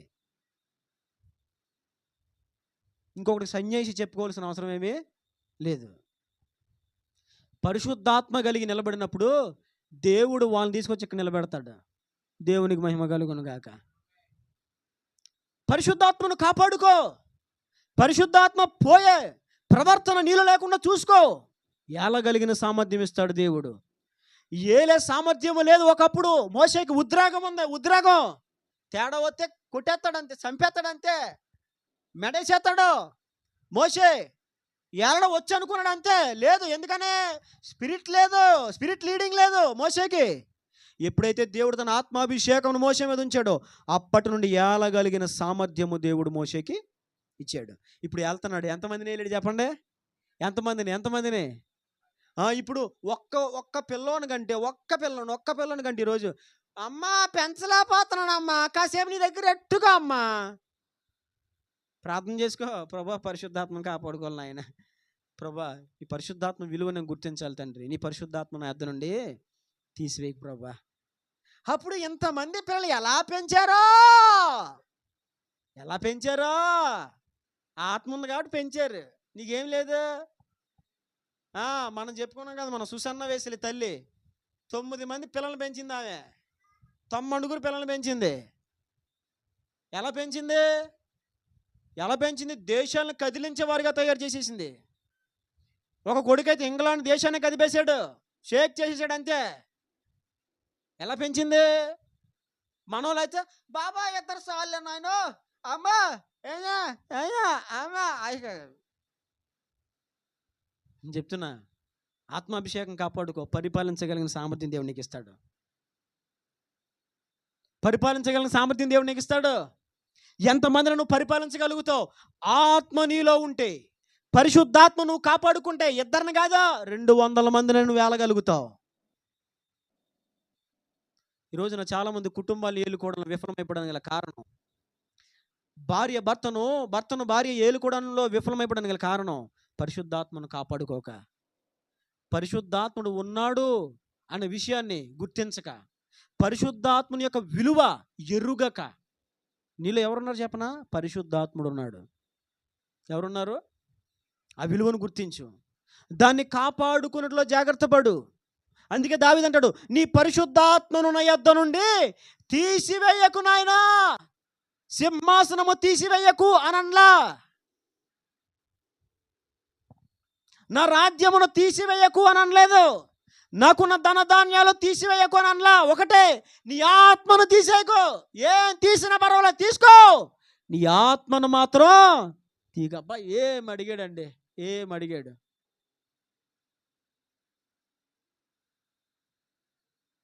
ఆత్మీయులో ఉన్న ఒక ఆత్మీయ అనుభవం అది. వారు తమలో ఉన్న ఆత్మ అనుభవాన్ని కాపాడుకున్నారు, ఆత్మాభిషేకాన్ని కాపాడుకున్నారు. వారిలో ఉన్న ఆత్మ విలువను వాళ్ళు గుర్తించారు. దేవుని ఆత్మ కంటే నా జీవితంలో విలువైనది ఏమీ లేదని వారు గమనించారు. పరిశుద్ధాత్మను కాపాడుకో. ఈ రాత్రి నువ్వు ప్రార్థన చేయాలి, ఈరోజు నువ్వు ప్రార్థన చేయాలి. ప్రభా, పరిశుద్ధాత్మని కాపాడుకోవాలి ప్రభా, జాగ్రత్త వహించాలి తండ్రి, నీ ఆత్మని అర్థం నుంచి ఎప్పుడూ తీసివేయకు. అడుగుతావా ఈరోజు నువ్వు దేవుణ్ణి? ఏమని అడగాలి? నీ పరిశుద్ధాత్మని అర్థం నుండి తీసివేయకు ప్రభా, తీసేయొద్దు. పరిశుద్ధాత్మ మనకు లేకపోతే మనం ముందుకి సాగలేం. పరిశుద్ధాత్మ ఉంటేనే ముందుకు వెళ్తాం. పరిశుద్ధాత్మ లేనంతకాలం 40 సంవత్సరాల అరణ్యములో తన జీవితం నిష్ప్రయోజనంగా మిగిలిపోయింది. మోషే జీవితం ఎండిన ఎడారిలా మారిపోయింది. ఆరోగ్యం చూస్తే క్షీణించిపోయింది, నాలుగు చూస్తే తడబడిపోతుంది, మాంద్యం వచ్చేసింది, సరిగ్గా మాట్లాడలేకపోతున్నాడు, సామర్థ్యం లేదు. దేవుడు పిలిస్తే వెళ్దామన్న మనసు రావట్లేదు. అమ్మో నేను చేయలేను అనుకుంటున్నాడు. అమ్మో ఇప్పుడు పరిపాలన చేయడమా, నేను చేయలేను అనుకుంటున్నాడు. కానీ దేవుడు ఎప్పుడైతే తన ఆత్మను తన మీద ఉంచాడో లక్షలాది మందిని పరిపాలన చేశాడు. దేవునికి మహిమ కలుగును గాక. పరిశుద్ధాత్మను కాపాడుకునడం ద్వారా, పరిశుద్ధాత్మని యొక్క విలువ నువ్వు గుర్తించడం ద్వారా నీకు కలిగే మొట్టమొదటి మేలు ఏంటంటే పరిపాలించగలిగిన సామర్థ్యం నీవు పొందుకుంటావు. రెండవ మేలు గురించి జ్ఞాపకం చేస్తాను చూడండి. యెహోషువ గ్రంథము మొత్తం రాత్రి అంతా రాసుకొచ్చాను, సాయంకాలం దాకా చెప్పేద్దామని. మరి మీరు చెప్పమంటే చెప్తాను. రాత్రి దేవుడు చెప్పడం నేను రాయడం, ఆయన చెప్పడం నేను రాయడం. రాత్రి నా భార్య అంటది, అంటే పడుకోరేంటండి అని అంటుంది. నేనంటాను, దేవుడు మాట్లాడినప్పుడు రాసుకోకపోతే మళ్ళీ మర్చిపోతానమ్మా, నేను రాసేసుకోవాలి, పడుకుంటానులే అని నేను. ఆయన చెప్తున్నాడు, నేను రాతనా. నాకేమో ఒళ్ళు సహకరించాలి, కళ్ళు మాటలు వచ్చేస్తున్నాయి. దేవుడు చెప్తున్నాడు, పడుకుంటూ పోతే మిస్ అయిపోద్ది సందేశం. అలా రాత వచ్చాను. చూడండి, రెండవ విషయాన్ని మీకు జ్ఞాపకం చేస్తాను. అదే సంఖ్యాకాండము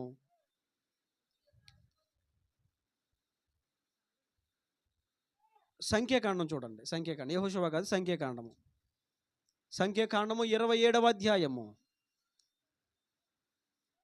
రండి సంఖ్యాకాండము 27వ అధ్యాయము 18వ వచనాన్ని చదవండి.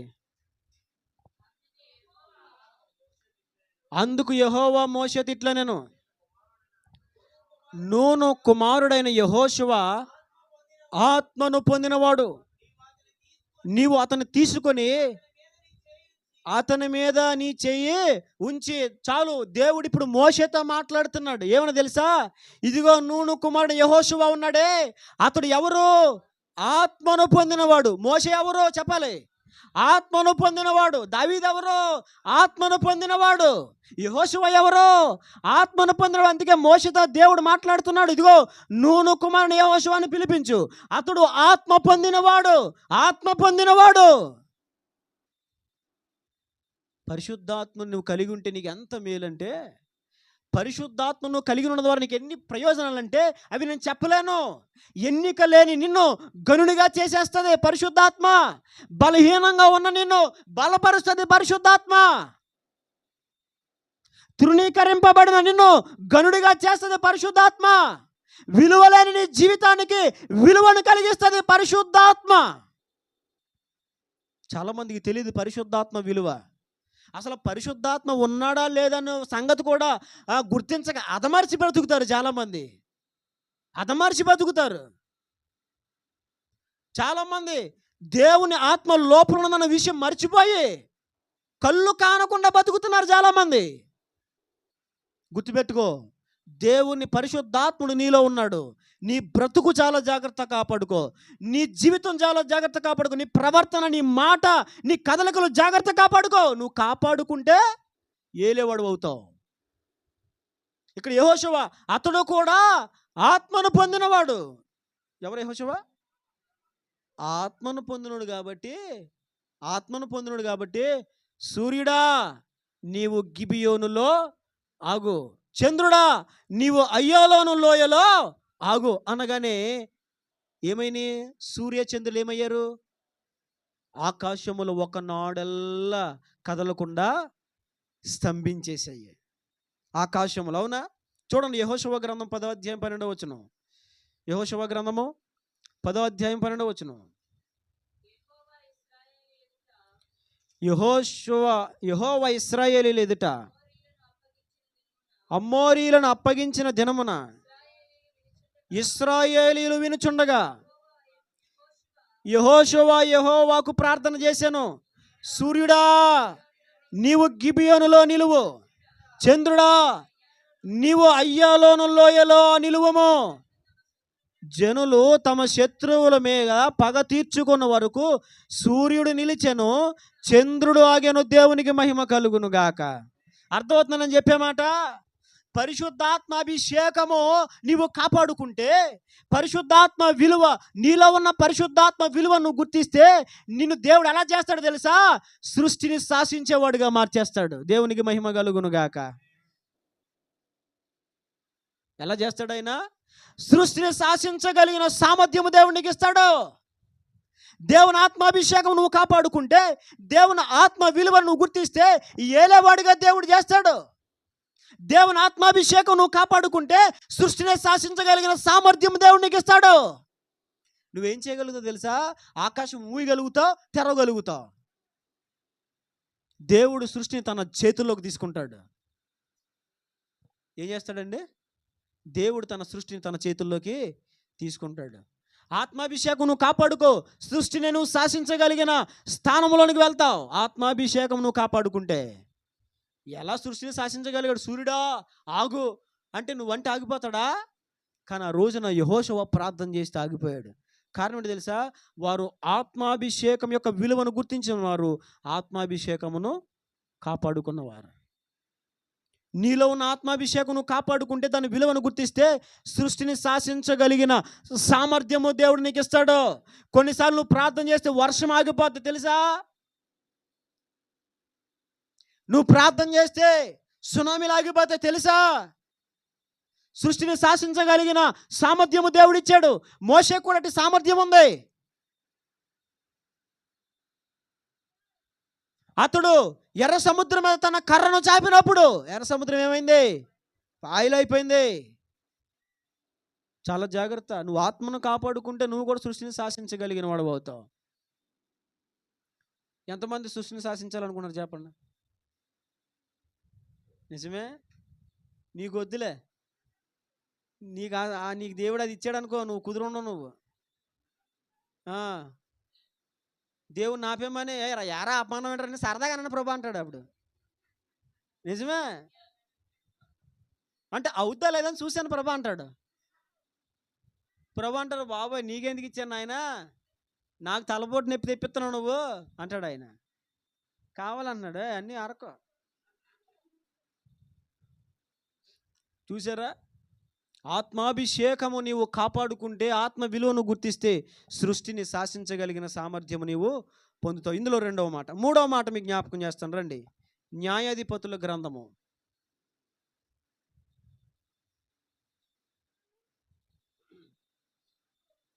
3వ అధ్యాయము. ఆత్మాభిషేకములను కాపాడుకుంటే పరిశుద్ధాత్మ ద్వారా మనకి ఎలాంటి ప్రయోజనాలు కలుగుతాయి? 3వ మాట మీకు జ్ఞాపకం చేస్తాను. న్యాయాధిపతులు 3వ అధ్యాయము 9-10 వచనాలు చూడండి.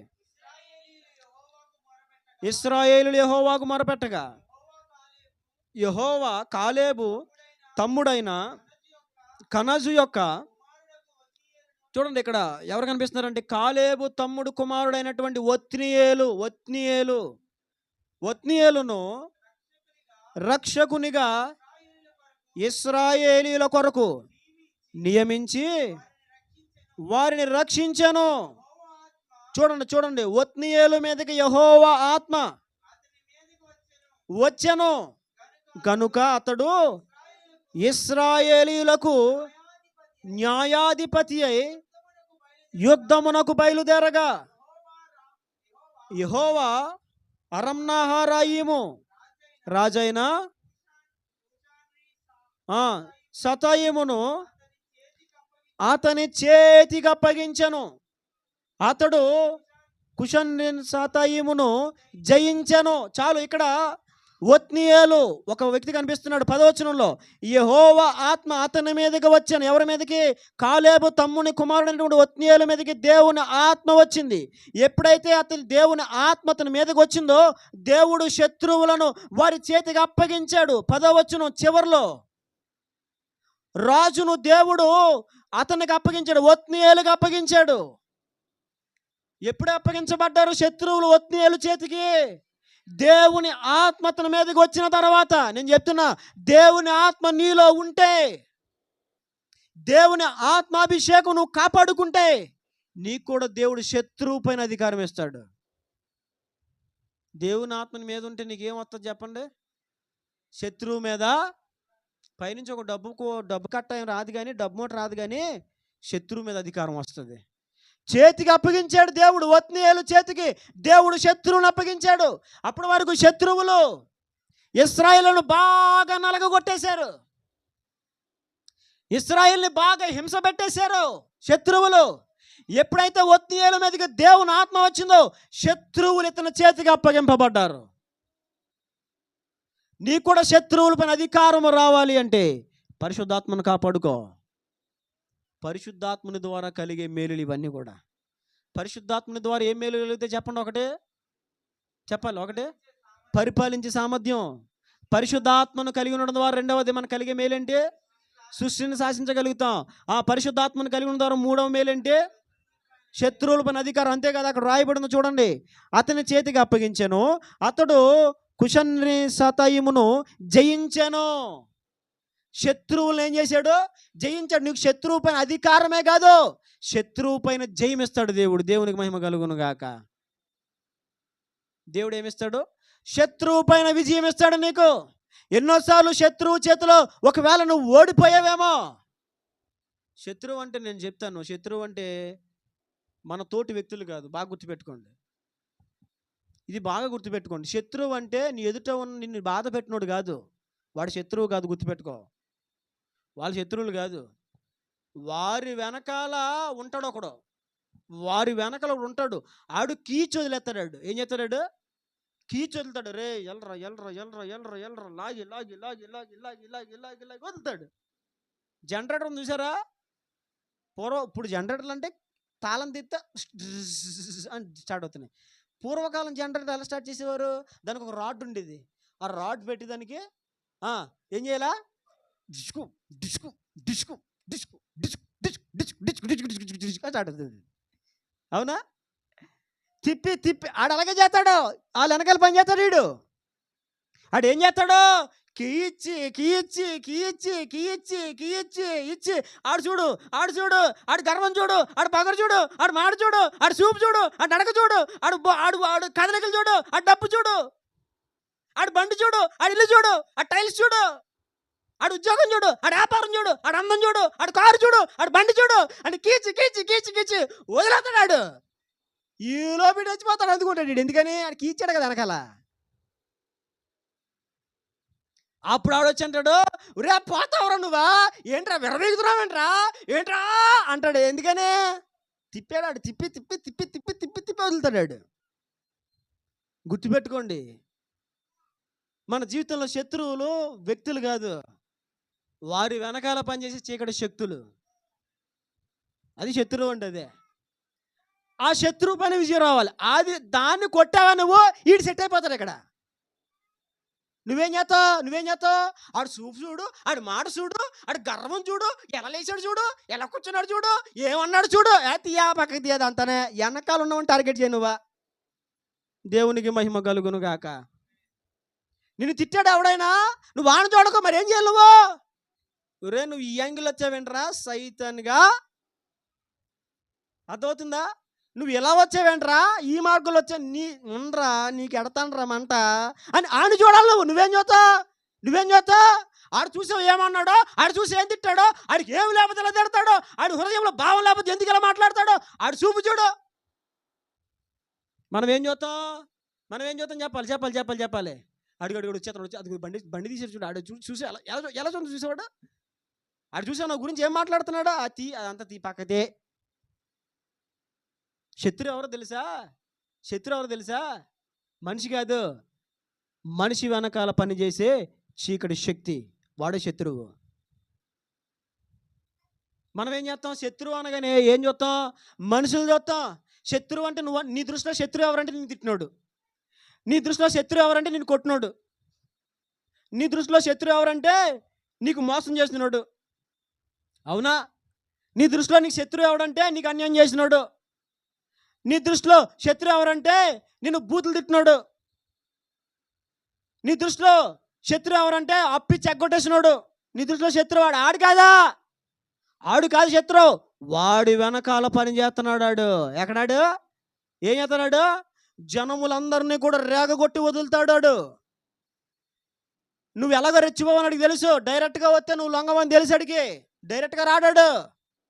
సైతానుడు ఎలా రాడు? డైరెక్ట్గా రాడు. దయ్యం అంటే జుట్టు ఎర్రబోసుకొని, గుడ్లు తీసుకొని, కూరలు వేసుకొని అలా రాడు. అదవుతుందా? టీవీలో చూపిస్తారు అలాగా. అదవుతుందా? ఏ సైతానా అని ఈ స్కిట్లో చూపిస్తారు, స్కిట్లు వేసినప్పుడు కూడా చూపిస్తారు అంటాడు. అది అలా ఏం రాడాడు. రెడ్ లైట్లు 2 ఎట్టేసి, కొమ్ముల్లోనే రెడ్ లైట్లు 2 ఎట్టేసి ఆడికి ఒక నల్ల కొట్టేసేసి ఆడిలా ఎగురుకొని వస్తాడు. ఆడు కాదా, వెనకాల పని చేస్తాడు. వెనకాల డైరెక్ట్గా రాడు. ఎలా రాడు? నువ్వు డైరెక్ట్గా వచ్చాడు అనుకో, నువ్వేం చేస్తావు? అయ్యగారండి సైతం వచ్చిందండి, మా ఇంటికి ఉపాసపోతుందండి అట్లా అంటావు నువ్వు. ఆడు డైరెక్ట్గా రాలేదనుకో, నువ్వు ఉపాసపోతాడు. ఎందుకని సైతానా ఏడి ఎక్కడున్నాడు ఏడి అంటావు నువ్వు. ఆడికి తెలిసి ఎలా రావాలా? అర్థమవుతుందా? శత్రువు పైన దేవుడు జయమిస్తాడు. శత్రువు అంటే ఎవరు? అపవాదే. శత్రువుకు 2 నిర్వచనాలు ఉన్నాయి. ఒకటి, శత్రువు అంటే అపవాది. రెండవది, శత్రువు అంటే నీలో ఉన్న పాపాలే. అవే శత్రువులు. నువ్వు దేంతో పోరాడాలా? నీకు వెలుపల ఉన్న అపవాదితో పోరాడాలి. నీ లోపల ఉన్న శత్రువైన నీ లోపాలు, బలహీనతలు, పాపాలతో పోరాడాలి. ఈరోజు పరిశుద్ధాత్ముడు నీలో ఉంటే నీ వెలుపల ఉన్న శత్రువు పైన, నీ లోపల ఉన్న శత్రువు పైన దేవుడు నీకు జయమిచ్చునుగాక. దేవుడు ఇస్తాడు జయం. కాబట్టి మనుషులను దృష్టిలో పెట్టుకోకండి. అర్థమవుతుందా? ఎప్పటికైనా ఆడిని కొట్టేయాలా, ఆడిని దాటుకుని వెళ్ళిపోవాలా, ఆడిని కాదు, నువ్వు ఆడిని దాటాలా. అర్థమవుతుందా? ఎవరిని దాటాలి? అందుకే పౌలు గారు ఏమన్నారు? మనము పోరాడున్నది శరీరాలతో కాదు, మన పోరాటం మనుషులతో కాదు. గుర్తుపెట్టుకో బాగా, మనుషులతో పోరాటం మానే. మనిషితో పోరాడేవాడు సైతంతో పోరాడు, మనిషితో పోరాడు. అర్థమవుతుందా? ఒక ఆయన కూర్చొని సర్రమని లేచాడు. నా సంగతి తెలీదు, మరి గతంలో నా సంగతి తెలీదు. అసలు హైటు వెయిట్లు మనకు ఏం పని చేయలేక మన ముందు, మన సంగతి తెలీదు. నేను కుర్చీలు ఎక్కుతాం కాదు, లేకుండా కుర్చీ కాలు ఎరగొడేస్తాను అక్కడే. ఇప్పుడు కాదులే. నా చేతిలో ఒకటి చెయ్యి ఇరిగిపోయింది. మా స్కూల్లో నిజం, నా చేతిలో ఒకటి చెయ్యి ఇరిగిపోయింది. నా చేతిలో ఒకటి నెత్తికి చిల్లు పడిపోయింది నా చేతిలో. ఎందుకని? నేను చదువుకున్నప్పుడు అండి ఓ చెయ్యి కొట్టేసాను, వాడిని నెత్తికి చిల్లెట్టేసాను చదువుకున్నప్పుడు. అర్థమవుతుందా? అయ్యగారు లేటెస్ట్గా మొదలెట్టి ఇప్పుడు లేటెస్ట్గా లేస్తాడు అలాగా. మనం పోరాటం మానేసాం కదా. మనకు తెలుసు ఒకప్పుడు పోరాడాం మనుషులతో, ఓసారి నేను మా ఫ్రెండ్ కొట్టేసుకుంటే నేను ఆడి పేకట్టుకొని కిందడేసి ఇలా పట్టేసుకున్నాను, వదులుతులా. డ్రిల్ మాస్టర్ వచ్చినప్పుడు కొట్టుకున్న వాళ్ళు ఏం చేస్తారు? వెళ్ళిపోతారు. అవునా? డ్రిల్ మాస్టర్ లేదు, ఎవడ లేడా. వదలలేదండి నేను. మా ఢిల్లీ మాస్టర్ వచ్చి కాలెట్లా అవుతున్నాడు, ఊరే లెగండి రా రే, నేను వెళ్ళిపోతున్నాను, ఆయనతో పాటు వెళ్ళిపోతున్నాను, ఆయన మాత్రం వదులుతలే. ఆయనేమో నన్ను లాగుతున్నాడు, నేను వీళ్ళు లాగుతున్నాను. భయం లేదేమి లేదక. ఆయన ఎడగొట్టలేకపోయాడు మా ఇద్దరినే, బద్దట్టుకుని చితక బాధేసాడండి, చితక కొట్టేసాడు వెనకాల. అబ్బే ఆ దెబ్బలేం పట్టింపులేవు. ఒకప్పుడు మనుషులతో పోరాడాం, ఇప్పుడు మనుషులు కాదు మన శత్రువులు. మన శత్రువులు ఎవరు? ఇప్పుడు అపవాదే శత్రువు, మనలో ఉన్న పాపమే మనకి శత్రువు. కాబట్టి ఇప్పుడు మనం ఏం చేయాలి? వీటితో పోరాటము చేయాలి. నీలో ఆత్మాభిషేకం ఉంటే, ఆత్మ యొక్క విలువ నువ్వు గుర్తిస్తే, ఆత్మ అభిషేకం నువ్వు జాగ్రత్త కాపాడుకుంటూ నువ్వు జాగ్రత్త వహిస్తే, నేను చెప్తున్నా, నీలో ఉన్న శత్రువు పైన, నీ వెలుపట ఉన్న శత్రువు పైన దేవుడు నీకు అధికారమే కాదు, విజయమును కూడా ఇస్తాడు. దేవునికి మహిమ కలుగును గాక. ఎన్ని చెప్పాను చెప్పండి? ఆత్మ ద్వారా, పరిశుద్ధాత్మని ద్వారా మనకి కలిగే మేలులు: ఒకటి చెప్పాలి, పరిపాలించే సామర్థ్యం. రెండవది, సృష్టిని శాసించే సామర్థ్యం. 3, శత్రువు పైన అధికారము. 4, శత్రువు పైన అధికారం వేరు, జయము వేరు. అధికారం అంటే వాడి పైన ఆధిపత్యం వహించడం. మనం ఎక్కడికి వెళ్ళినా వాడు నిలబడలేడు అనమాట. అది అధికారం అంటే. అధికారం ఇస్తాడు దేవుడు శత్రువు పైన. ఏమిస్తాడు? నువ్వు ఇక్కడ బయలుదేరావా, అక్కడ పారిపోతాడు. అది అధికారం. నువ్వు ఇక్కడ అధికారం మిగిలిన యేసు నామములో పో అనగా వెళ్ళిపోతాడు. అది అధికారం. అట్టి అధికారం దేవుడు నీకు ఇస్తాడు. ఏ శత్రువు నీ ఎదుట నిలవలేడు. శత్రువు పైన అధికారం ఇస్తాడు దేవుడు. శత్రువులను జయించగలిగిన సామర్థ్యము ఇస్తాడు. ఆత్మను నువ్వు కలిగి ఉంటే, ఆత్మ ద్వారా నీకు కలిగే మేలులు అవి. ఆ తర్వాత అక్కడే వ్రాయబడి ఉంది చూడండి, 11వ వచనం చదవండి. ఇప్పుడు మనం చదువుకున్న లేఖనంలోనే. అప్పుడు 40 సంవత్సరములు దేశము నెమ్మది పొందిన. దేవునికి మహిమ కలుగును గాక. 40 సంవత్సరములు దేశము ఏం పొందింది? నెమ్మది. ఎన్ని సంవత్సరాలు? పరిశుద్ధాత్ముడు ఉన్న చోట నెమ్మది ఉంటుంది. దేవునికి మహిమ కలుగును గాక. పరిశుద్ధాత్ముని ద్వారా నెమ్మది. చాలా కుటుంబాలు నెమ్మది ఉండదు. తగాదాలు, గొడవలు, వివాదాలు, ఐక్యత ఉండదు. ఎన్నో కొట్లాట్లు, అవి ఇవి, నానా రగడ రభస, కుటుంబాలు రంకెలు, నెమ్మది ఉండదు. కానీ పరిశుద్ధాత్ముడు ఉన్న కుటుంబాలు ఏముంటుంది? నెమ్మది ఉంటుంది. నిజమే, అది దావీదు కూడా అనుభవించినాడు. అందుకే అంటాడు, అయ్యా నీ పరిశుద్ధాత్మను నా యొద్ద నుండి తీసివేయకు నాయనా అని మొరపెట్టుకున్నాడు. కారణం ఏంటంటే తెలుసు, పరిశుద్ధాత్ముడు ఉంటే నెమ్మది ఉంటుందని. ఏముంటుందని? నెమ్మది ఉంటుందని తెలుసు దావీదుకి. చెప్పండి, ఇప్పుడు పరిశుద్ధాత్మ ద్వారా మనకి ఏం కలుగుతుంది? నెమ్మది. ఏం కలుగుతుందండి? నెమ్మది కలుగుతుంది. కాబట్టి పరిశుద్ధాత్మను కాపాడుకోండి. ఈరోజున చాలా కుటుంబాల్లో నెమ్మది లేని పరిస్థితులు. క్రైస్తవుల కుటుంబాల్లో నెమ్మది లేదు. వివాదాలు, తగాదాలు, రంకెలు, అసమాధానం, ఐక్యత లేని పరిస్థితులు, ప్రేమ లేని పరిస్థితులు. మనుషులు కలిసే ఉంటారు కానీ హృదయంలో నెమ్మది ఉండదు, శాంతి ఉండదు, సమాధానం ఉండదు. బాగా గుర్తుపెట్టుకోండి, నీవు పరిశుద్ధాత్మను కలిగి ఉంటే, నేను చెప్తున్నా, నెమ్మది ఉంటుంది. దేవునికి మహిమ కలుగును గాక. నెమ్మది ఉంటుంది. పరిశుద్ధాత్మకి ఆటంకం కలిగించుకో. పరిశుద్ధాత్మను దుఃఖపెట్టుకో. పరిశుద్ధాత్మను దుఃఖపెడితే నెమ్మది ఉండదు.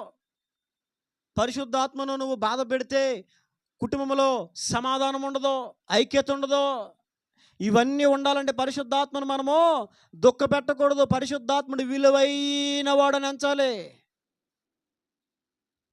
ఆ లాజరు దరిద్రుడిగా పడి ఉండి, ఆ ధనవంతుడు తింటున్న బల్ల మీద నుంచి పడుతున్న రొట్టె ముక్కలు తిని ఆకలి తీర్చుకొనగోరాడు. అర్థమవుతుందా? కానీ అతడు కంగారు పడ్డాడని, విచారపడ్డాడని బైబిల్లో లేదు. అతడు నెమ్మదిగా ఉన్నాడు. దేవునికి మహిమ కలుగును గాక. ఎలా ఉన్నాడు? నెమ్మది.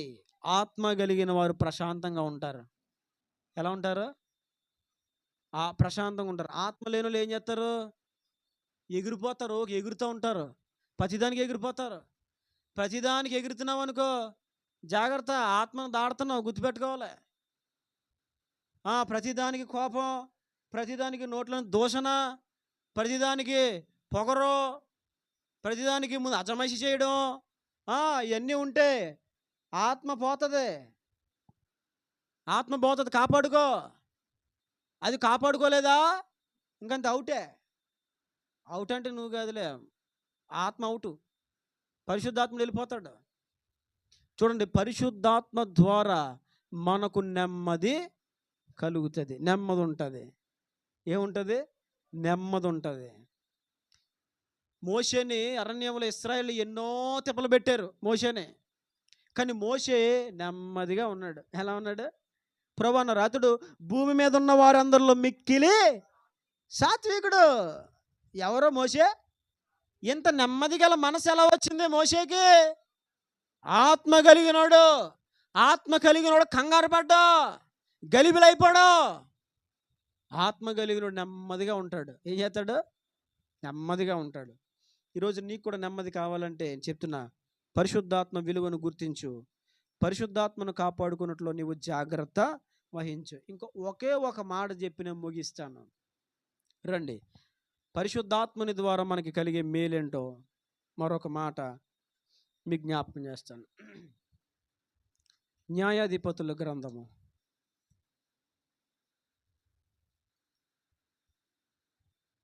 6వ అధ్యాయము. న్యాయాధిపతుల గ్రంథము 6వ అధ్యాయము 34వ వచనం. చాలా జాగ్రత్తగా వినండి.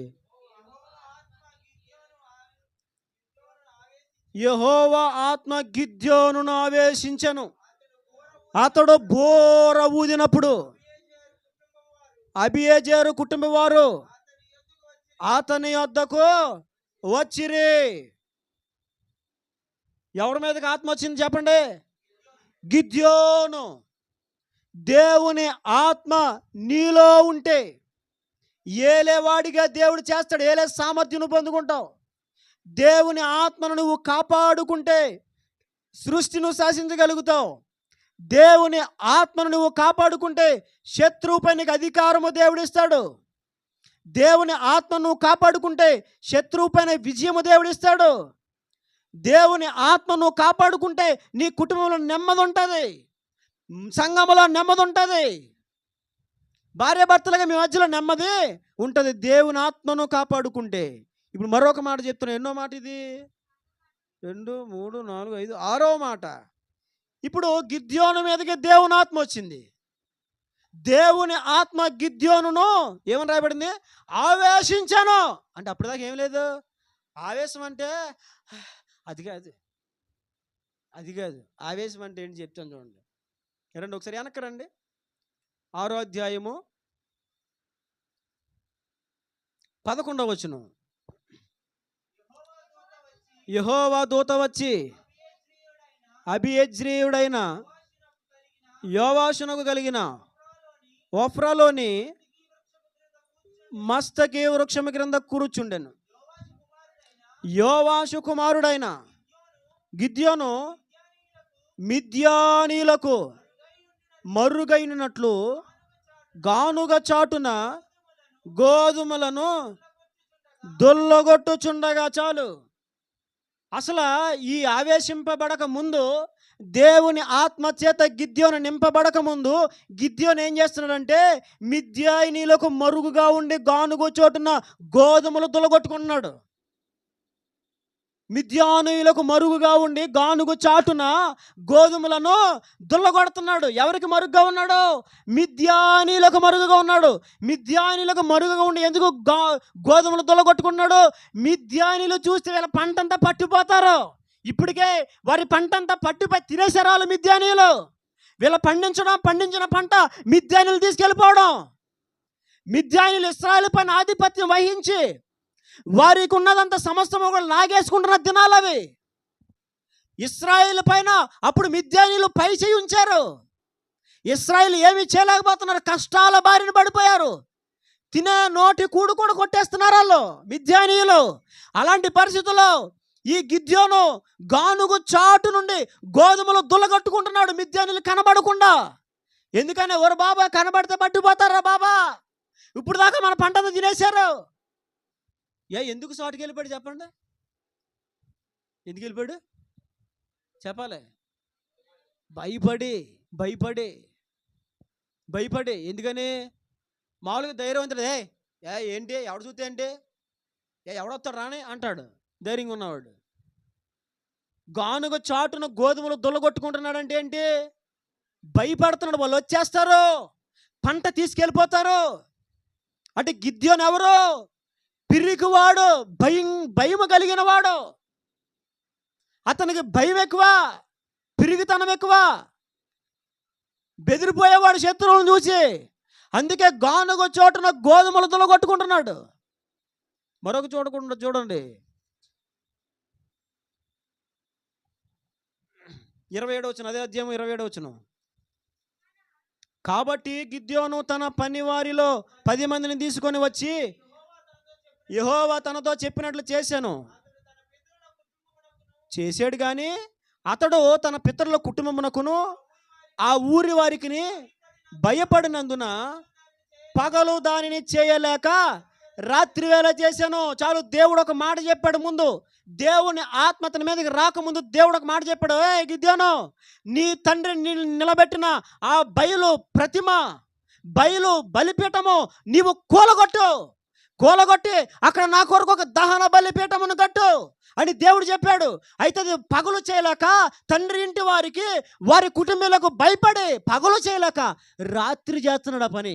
దేవుడు చెప్పిన పని చేస్తున్నాడు, కానీ ఏదో దొంగతనం చేసినట్టు ఏం చేస్తున్నాడు? రాత్రి చేస్తున్నాడు. పగలు చేస్తే ఏంట్రా ఆ బయలు విగ్రహాన్ని కూలగొడుతున్నావేంట్రా, ఆ బలిపీఠమును కూలగొడుతున్నాడు, ఎవడురా నువ్వా అంటారని భయపడి ఆ పని రాత్రి చేస్తాడు. ఎందుకంటే రాత్రి ఆవిడ తిరగడు కదా, రాత్రి అయితే ఆవిడ ఏమండ కదా, అందుకని రాత్రి చేయడం ప్రారంభించాడు. ఎందుకని? భయము అతన్ని తినేస్తా ఉంది. పిరికివాడు గిద్యోను. ఎప్పుడైతే గిద్యోను మీదకి దేవుని ఆత్మ వచ్చి అతను ఆవేశింపజేసిందో అప్పుడు బోరుదాడు, రండి వాళ్ళ సంగతి ఏంటి తేలిద్దామా అంటే దేవుని ఆత్మ ద్వారా నీకు కలిగే మేలేంటి? ధైర్యం వస్తుంది. ఏమొస్తుంది? దేవుని ఆత్మ నీలో ఉంటే నీకు ధైర్యం. ఏముంటుంది? ధైర్యం.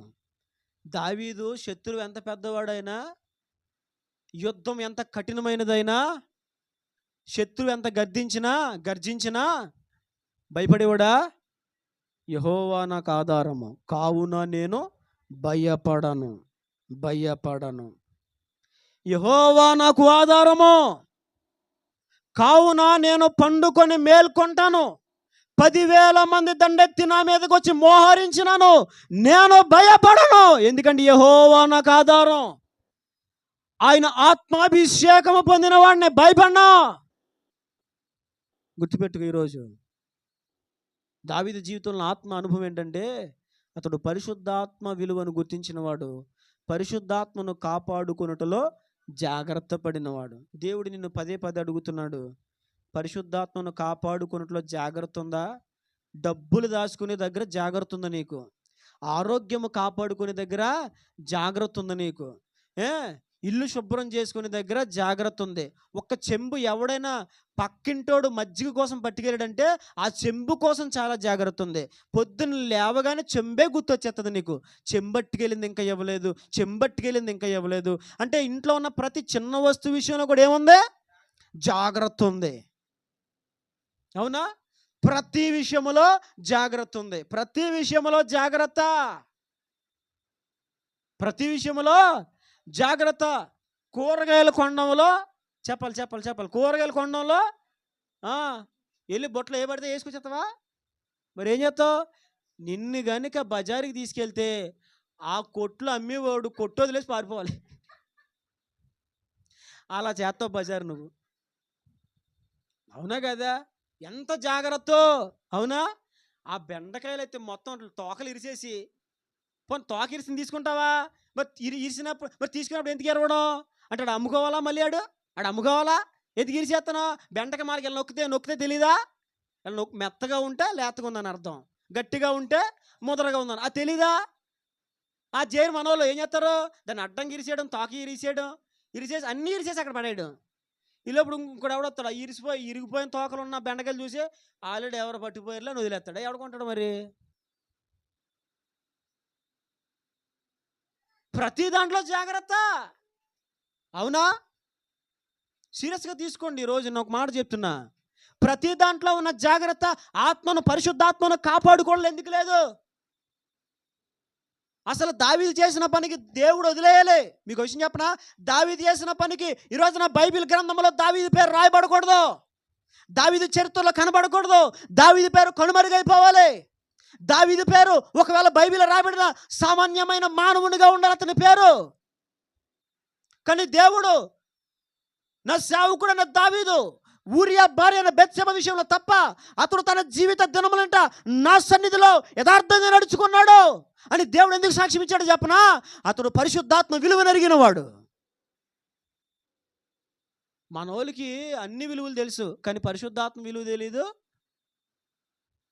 సేవకుడి విలువ అసలే తెలీదు. అంటే అవునా కదా? అరే నాలో పరిశుద్ధాత్ముడు ఉన్నాడే, నా జీవితాన్ని చాలా జాగ్రత్త కాపాడుకోవాలి కదా, నా మాట జాగ్రత్తగా ఉండాలి కదా. నేను చెప్తున్నా, నువ్వు శృతి మించావా పరిశుద్ధాత్ముడు వదిలేస్తాడు. వదిలేసాడా నీకు భ్రష్టత్వం వచ్చేస్తుంది అంతే. ఇంకా భ్రష్టత్వమే. సౌలుకి అలాగొచ్చేసిన భ్రష్టత్వం. అవునా కదా? సౌలుకి ఎందుకు భ్రష్టత్వం వచ్చేసింది? చెప్పాలి. ఇప్పుడు గిద్యోను మీదకి వచ్చిందా ఆత్మ? సౌలు మీద కూడా వచ్చింది కదా. చూడండి బైబిల్లో సమూయేలు గ్రంథము 1వ గ్రంథం 11వ అధ్యాయం 6వ వచనం. 1 సమూయేలు 11:6. సౌలు ఆ వర్తమానం వినగానే దేవుని ఆత్మ అతని మీదకి బలముగా వచ్చాను. సౌలు కూడా ఎవరు చెప్పాలి? ఆత్మాభిషేకం కలిగిన వాడు సౌలు. దావీదు మీదకి కాదు, దావీదు మీద వచ్చిన దానికంటే ముందుగా సౌలు మీదకి దేవుని ఆత్మ ఎన్నోసార్లు బలముగా దిగొచ్చింది.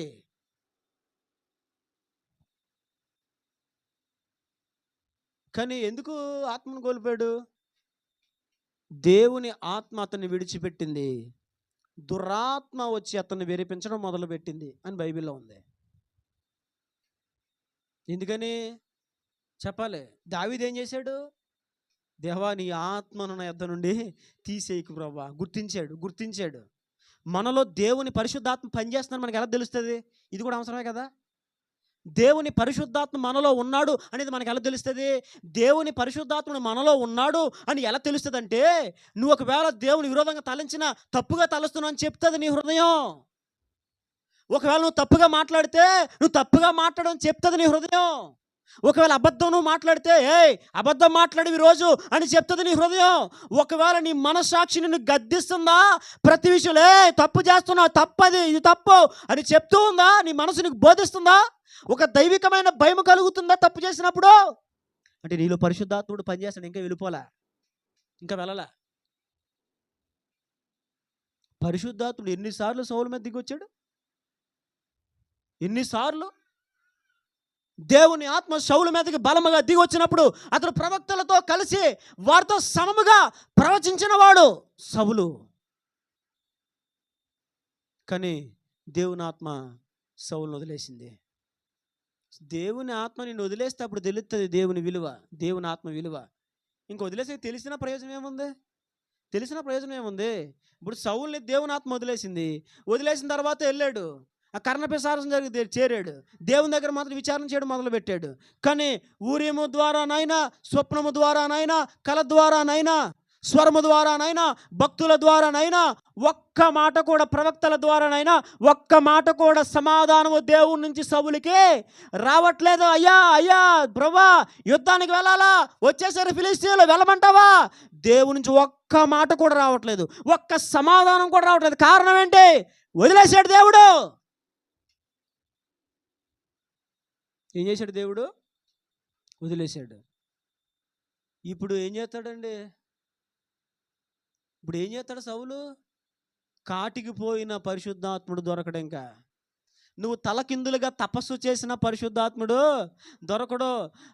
అయ్యా ఈ చేస్తాను, ఏమి చేస్తాను, నిలువు దోపిడీలు చేస్తాను, అడ్డదోపిడీ అంటారు కదా, ఇది చేసేస్తాను, మొక్కేసుకున్నాను నీకోసం, అది చేసేస్తాను, ఇది చేసేస్తాను. ఇంక లేదు. నేను చెప్తున్నా, పరిశుద్ధాత్మని విలువ నువ్వు గుర్తించు.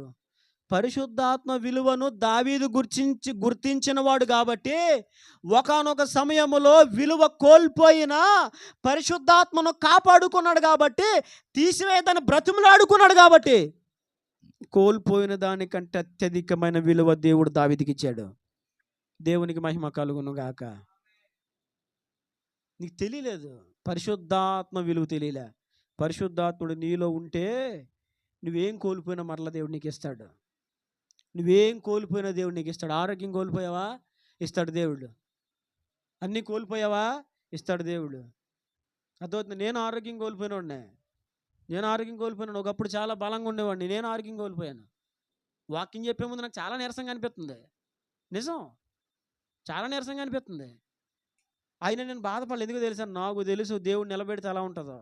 కాబట్టి బలహీనంగా ఉన్నానని ఏమీ అసలు భయపడను. ఎందుకని? పరిశుద్ధాత్ముడు నీలో ఉంటే నీకు ఎంత బలహీనత అయినా, నీ నోట మాట రాకపోయినా నిలబెడతాడో, నీ బోర మోగిస్తాడు ఆయన. దేవునికి మహిమ కలుగును గాక. అది దేవుని ఆత్మ. ఒకప్పుడు చూడండి, సౌలు కూడా ఒకప్పుడు ఎవరో తెలుసా? సౌలు కూడా పిరుకోడే. అవునా? చూడండి, ఆ ముందు మనం చదివితే ఆ సమయాలు, మొదటి సమయాల గ్రంథం 10వ అధ్యాయము 22 నుంచి చదవండి. కావున వారు అసలు అభిషేకింపబడవలసిన వ్యక్తి ఒకడు ఉన్నాడు రా బాబాడు, ఇంకా రాలేదు, రావలసి ఉన్నదనగా ఉన్నదా అని యెహోవా యొద్ద విచారణ చేయగా, యెహోవా ఇదిగో అతడు సామానులో దాగి ఉన్నాడని. చాలు, సౌలును అభిషేకం చేయడానికి సమయాలు వచ్చినప్పుడు సౌలు ఎక్కడున్నాడు? దూరేసాడు. ఎందులో? అన్నం పాత్రలో, అన్నం గుండలో దూరేసాడు. వెళ్ళి పెద్ద పెద్ద గిన్నెలు ఉంటాయి కదండి, ఏ గిన్నెలు అవి? పెద్ద పెద్ద గిన్నెలో దూరేస్తాం లేదా? మా ఓండి మొన్న అక్కడ బాక్స్ అట్ట ఖాళీది ఆ నుంచోబెట్టి దాన్ని కప్పేశారండి. మామూలుగా ఆట కోసం అలా చేశారు. పెద్ద పెద్ద పాత్రలో బాబు నేను రాజు నవడం అంటే, అమ్మో అయ్యి బాబా నాకు అసలే పిరికి బాబాయ్, నాకు అసలే భయము, నన్ను రాజుగా చేయడం అంటే అమ్మా నా వల్ల కాదు బాబాయ్ అని పరిగెత్తుకుని వెళ్ళిపోతే ఏదో పెద్ద అన్నం పాత్ర దొరికింది అయ్యగారికి, దాంట్లోకి వెళ్ళిపోయి దబ్బిడి చేసుకున్నాడు. ఎవరో? సౌలు కూడా ఎవరో? పిరుకోడు. గిద్యోను పిరుకోడే, భయస్తుడే. కానీ పిరికివాడిన గిద్యోనును, పిరికివాడైన సౌలును దేవుడు తన ఆత్మ చేత అభిషేకించినప్పుడు వారు దేవుని కొరకు ఎన్ని యుద్ధాలు చేశారో. దేవుని ఆత్మ నీలో ఉంటే నీలో ఉన్న పిరికితనం పోతుంది, ధైర్యం కలుగుతుంది. నీలో భయం వేస్తుంది కాబట్టి ఇప్పుడు దేవుని ఆత్మ నాలో లేదని కూడా అనుకోవద్దు. ఉన్న అపవాది మళ్ళీ భయపెడతాడు. అయితే నువ్వు గుర్తించాలి, నాలో పరిశుద్ధాత్మ నివాసం చేస్తున్నాడు. ఎవరు నివాసం చేస్తున్నారు? నాలో పరిశుద్ధాత్ముడు ఏలుబడి చేస్తున్నాడు, ఆయన సంచరిస్తున్నాడు నాలో అన్న విషయం నువ్వు గుర్తించాలి. ఆ పరిశుద్ధాత్మను కాపాడుకున్నట్లు నువ్వు జాగ్రత్త పడాలి. మధ్యాహ్నం జ్ఞాపకం చేస్తున్నాను, ఇంతవరకు నేను అది కోల్పోయాను, ఇది కోల్పోయాను, పలాంది కోల్పోయాను అని ఒకవేళ నువ్వు బాధపడుతూ వచ్చేవేమో. ఇన్ని సంవత్సరాలు నువ్వు కోల్పోయిన దాని కొరకు నువ్వు బాధపడుతూ వచ్చేవేమో. నా స్థితిలో నేటికి బాలేదని ఒకవేళ నువ్వు బాధపడుతూ వచ్చేవేమో. అయితే దేవుడు ఈరోజు నీతో మాట్లాడుతున్నాడు, ఏవి పోయినా నువ్వు బాధపడకు, పరిశుద్ధాత్మను కాపాడుకో. పరిశుద్ధాత్మ కాపాడుకుంటే పరిశుద్ధాత్మ కలిగిన మోషేను ఏలుబడి చేసేవాడిగా నేను వాడుకున్నట్లు, పరిపాలన చేసేవాడిగా నేను తయారు చేసినట్లుగా నువ్వు పరిశుద్ధాత్మను కాపాడుకుని అలా చేస్తాను. దేవుడు చెప్తున్న మాట నీతో. పరిశుద్ధాత్మను కాపాడుకోవాలి. ఎందుకు తెలుసా? పరిశుద్ధాత్మ మనలోకి వస్తే మనలో ఉన్న భయం అంతా, వాళ్ళు పిరుకోళ్ళండి, పిరుకోళ్ళు ధైర్యముతో నింపబడ్డారు గిద్యోను, సౌలు. కారణం ఏంటంటే వారి మీదకి దేవుని ఆత్మ బలముగా దిగి వచ్చింది. అందుకే 11వ అధ్యాయము మొదటి సమయాలు 11:6 మనం చదువుకున్నాం. సౌల వర్తమానం వినగానే దేవుని ఆత్మ అతని మీదకి బలముగా వచ్చాను. దేవుని ఆత్మ అతనికి లేకపోతే అతడు ధైర్యంగా యుద్ధాలు చేసేవాడు కాదు. దేవుని ఆత్మ అతని మీదకి బలముగా దిగి వచ్చింది కాబట్టి అతడు ధైర్యముగా యుద్ధాలు చేయగలిగాడు. అర్థమవుతుందండి? కనుక మనం ఏం చేయాలి? ప్రభువా, నీ పరిశుద్ధాత్మ నా యొద్ద నుండి తీసివేయకు నాయనా అని ప్రార్థన చేయాలి. దేవుని పరిశుద్ధాత్మ యొక్క విలువను నీవు గుర్తించాలి. ఏం చేయాలా? దాన్ని కాపాడుకున్నట్లు నీవు జాగ్రత్త పడాలి. ఏం చేయాలి? నువ్వు పరిశుద్ధాత్మను కాపాడుకోవడానికి జాగ్రత్త పడాలి. చాలా జాగ్రత్త. కాని మాట నీ నోట వచ్చిందా, పరిశుద్ధాత్మకు దుఃఖం కలుగుతుంది. లేని మాట నీ నోట నుండి వచ్చిందా, పరిశుద్ధాత్ముడు అభ్యంతరపరచబడతాడు. ఆయనకి విరుద్ధమైన నడత ఒకవేళ నువ్వు నడుస్తున్నావా, పరిశుద్ధాత్ముడు దుఃఖపడతాడు. ఆయన దుఃఖపడకుండా చూసుకో. ఆయనను విలువగా ఎంచు, ఆయన విలువైన వాడిని గమనించు, ఆయన్ని కాపాడుకున్నట్లు నువ్వు జాగ్రత్త పడు. దేవుడు నీ జీవితంలో కార్యము చేస్తాడు. దావీదుగా తెలుసు, అందుకే అంటాడు, నీ పరిశుద్ధాత్మను నా యొద్ద నుండి తీసివేయకు. ఎందుకని? ఏం తీసేసినా పర్వాలే, కానీ నీ పరిశుద్ధాత్మను తీసావా, నా చరిత్ర క్లోజ్. ఇంకా నా జీవితం అయిపోయింది. చాలా పోగొట్టేసుకున్నాడు దావీదు తన జీవితంలో. యథార్థతను పోగొట్టేసుకున్నాడు, విజయమును పోగొట్టేసుకున్నాడు, సాక్ష్యమును పోగొట్టేసుకున్నాడు, పరిశుద్ధతను పోగొట్టేసుకున్నాడు. తన జీవితంలో పిల్లలను పోగొట్టుకున్నాడు, రాజ్యాన్ని పోగొట్టుకున్నాడు, రాజసింహాసనాన్ని పోగొట్టుకున్నాడు, తన నగరును పోగొట్టుకున్నాడు, తనకున్న పనివారిని పోగొట్టుకున్నాడు, చాలామంది సైనికులను పోగొట్టుకున్నాడు. అంతా పోగొట్టేసుకున్నాడు దావీదు. మొత్తం పోగొట్టేసుకున్నాడు. అంతా పోగొట్టుకున్న ప్రతిదీ చేయి ప్రభువా అని అడగలా. నీ ఆత్మను తీసేయకు, నీ ఆత్మను తీసేయకు. ఈరోజు అడుగు ప్రభుని, దేవా నీ ఆత్మను నా యొద్ద నుంచి తీసివేయకు ప్రభువా, నువ్వు తీసేస్తే నేను బ్రతకలేను. అడుగు ఈరోజు దేవుని అడుగు. ఏమడగాలి? నీ ఆత్మను తీసేస్తే నేను బ్రతకలేను ప్రభువా. నేను చెప్తున్నా, దేవుని ప్రజలమైన మనకి పరిశుద్ధాత్మ సహాయం మనకు లేకపోతే మనం ముందుకు సాగలేము. ఒకే ఒక మాట చెప్తాను చివరిగా. చూడండి, న్యాయాధిపతుల గ్రంథము 15వ అధ్యాయము 14వ వచనం చదవండి. న్యాయాధిపతులు 15:14. చాలా విషయాలు ఉన్నాయి కానీ ముగించేస్తున్నానులే. అతడు లేహీకి వచ్చే వరకు ఫిలిష్తీయులు అతను ఎదుర్కొని కేకలు వేయగా యెహోవా ఆత్మ అతని మీదకి బలముగా వచ్చినందున అతని చేతులకు కట్టబడిన తాళ్ళు అగ్ని చేత కాల్చబడిన జనుపనార వలె ఆయను సంకెళ్లను అతని చేతి మీద నుండి విడిపోయాను. ఎప్పుడైతే యెహోవా ఆత్మ అతని మీదకి బలముగా దిగి వచ్చిందో, ఎవరి మీదకి? సంసోను మీదకి దేవుని ఆత్మ దిగి వచ్చేది. చూడండి, అదే న్యాయాధిపతుల గ్రంథంలో మరొక రెఫరెన్స్ మీకు చూపిస్తాను. అదే న్యాయాధిపతుల గ్రంథము 13వ అధ్యాయము 25వ వచనం. 13:25. యెహోవా ఆత్మ జోర్యాకును ఎస్తాయేలునకును మధ్యనున్న మహనేదానులో అతని రేపుటకు మొదలు పెట్టిన. చాలా జాగ్రత్తగా వినండి. పరిశుద్ధాత్మను మనం కాపాడుకోవాలి. పరిశుద్ధాత్మను కాపాడుకున్నట్లు మనము జాగ్రత్త పడాలి. చివరి మాట జాగ్రత్తగా వినండి, చాలా ప్రాముఖ్యమైన మాట ఇది.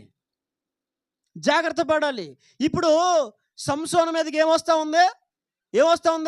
పరిశుద్ధాత్మ వస్తుంది. ఆ పరిశుద్ధాత్ముడు ఏం చేస్తున్నాడు?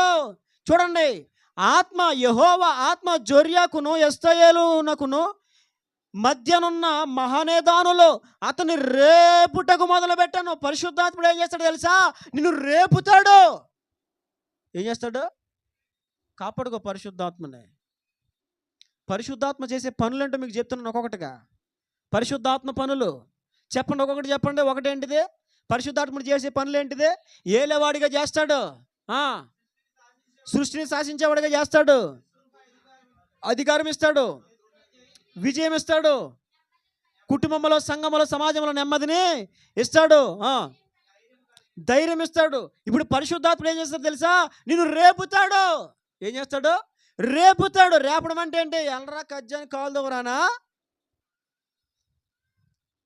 పరిశుద్ధాత్ముడు సంసోను రేపడం మొదలు పెట్టాడు.